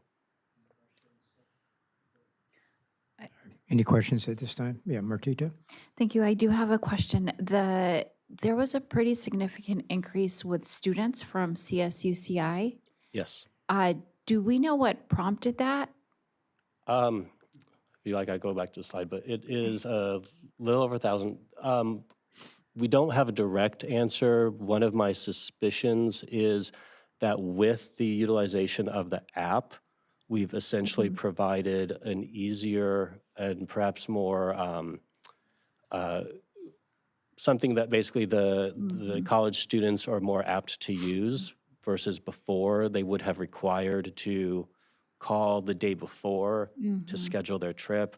Now they have the ability of, one, they can schedule their trip with the click of a phone, and they're finding that it is easier to perhaps get same-day service because now we have with this app, we're now more efficiently and basically instantaneously able to make changes to the schedule, and so someone's more likely to be able to find and get a trip that they want to receive that day. So more spur-of-the-moment trips are being able to be generated. Got it. That makes sense. Technology and accessibility Correct. to youth. Thank you. Any other questions from anybody? No, any public make any comments at this time? Okay. What's the will of the council? Move the staff recommendation. There's a motion and a second. Any further discussion? Voice vote, please. Councilmember Martinez Bravo, Yes. Councilmember Santangelo, Yes. Councilmember Tremblay, Yes. Vice Mayor Tennyson, Yes. and Mayor Kildee. Yes. Okay, Counselor, are there any closed session reports or anything we need to make public at all at this time? We did go into closed session. We did discuss all of the matters except for one anticipated litigation matter. There was no reportable action taken in closed session. I don't know if we're going to reconvene that last item, what the council wants to do, or if we can also continue that. Well, let's ask the council, would you like to continue the last item tonight, or would you like to wait for a future meeting? I'm able to do whatever the majority wants to do here. Future meeting. Okay. All right, so we will. Tonight, but that's okay. Okay, so we'll do that at a future meeting. We're going to adjourn today in the memory of Daniel Schoenwald. I'm going to ask Vice Mayor Tennyson if he can make some comments of the life and times of Daniel Schoenwald. I would be happy to. I think we have a picture of Daniel that really captures his personality. On April 24th, I got a text message and then a phone call confirming fairly early in the morning, I was out of town, that we had unexpectedly lost Daniel Schoenwald at 71 years of age. Daniel was I'll say a quiet person, only quiet unless he was able to talk to you one-on-one or at a Rotary meeting or at a YMCA board meeting. But he was quiet because he did so much wonderful, thoughtful, and philanthropic things in our community, but he never did it for attention or acclamation. He was an innovator, a philanthropist, and a storyteller who lived life to the fullest. He built a company called Advanced Motion Control, a local manufacturing company that over time has shipped over 3 million servo systems worldwide. But he was far more than a brilliant entrepreneur. He was a passionate motorcyclist, and I know several people on the dais have seen some of his motorcycle collection at Advanced Motorcycle Controls. He was a community leader, a man with an unforgettable laugh and an even more unforgettable heart. I remember these commercials from back in the early 2000s with the bearded gentleman that was advertising for Dos Equis or something and said, I don't drink beer, but when I do, I drink Dos Equis or whatever it was. And they called him the most interesting man in the world. I met the real most interesting man in the world back in 1996, and it was Daniel. He was born in Venezuela. He lived a global life from the very start. He lived in Libya, Singapore, Italy, and Switzerland before settling down in the foreign country of Texas. He graduated from high school, Richardson High School in 1972 and North Texas State in 1982. His early life travels shaped his mind filled with wisdom, curiosity, and a deep compassion for other people. He and a partner founded Advanced Motion Control in 1987. His motto at the time was, "I didn't want to be the biggest, I just wanted to be the best." The drive and his signature humor helped define a company that remains an industry leader today. He was a devoted husband to Felicia, and I will not try and say Felicia's last name. And he has 2 wonderful children, Tilia, his daughter, and Tristan, his son. He had 6 grandchildren and many extended family members. He and Felicia were very involved in supporting the YMCA, the Boys and Girls Club of Camarillo, the Sunrise Rotary Club, the Kids Dream Museum, and many, many more. One of the first times I met Daniel was at a Tippicop event in Camarillo at Wood Ranch back in about 98, 99. And he and his wife and his son Tristan had a meal for 3. And to tell you how times have changed, the bill was $38 for 3 people at Wood Ranch. One of the servers called me over and said, "This gentleman wants to give you his check." Daniel wrote a check out for $2,538, the largest single tip that Special Olympics of Ventura County had gotten in just about forever. And that's just the way Daniel was. He wanted to help people that were less successful or less able than he was. He had a motorcycle. He's famed for his motorcycle collection, and he had hundreds of motorcycles. The oldest one that I'm aware of was probably a 1903 Harley Davidson, and that's the year they were founded, in 1903. He had a 20,000 square foot showroom in his business at Advanced Motion Control, filled with rare Ducatis, Triumphs, and more, and it was a reflection of his love for the road. "These bikes get ridden," he proudly told the Camarillo Acorn. And when he wasn't riding, he was handing over the keys to friends, because to Daniel, joy was meant to be shared.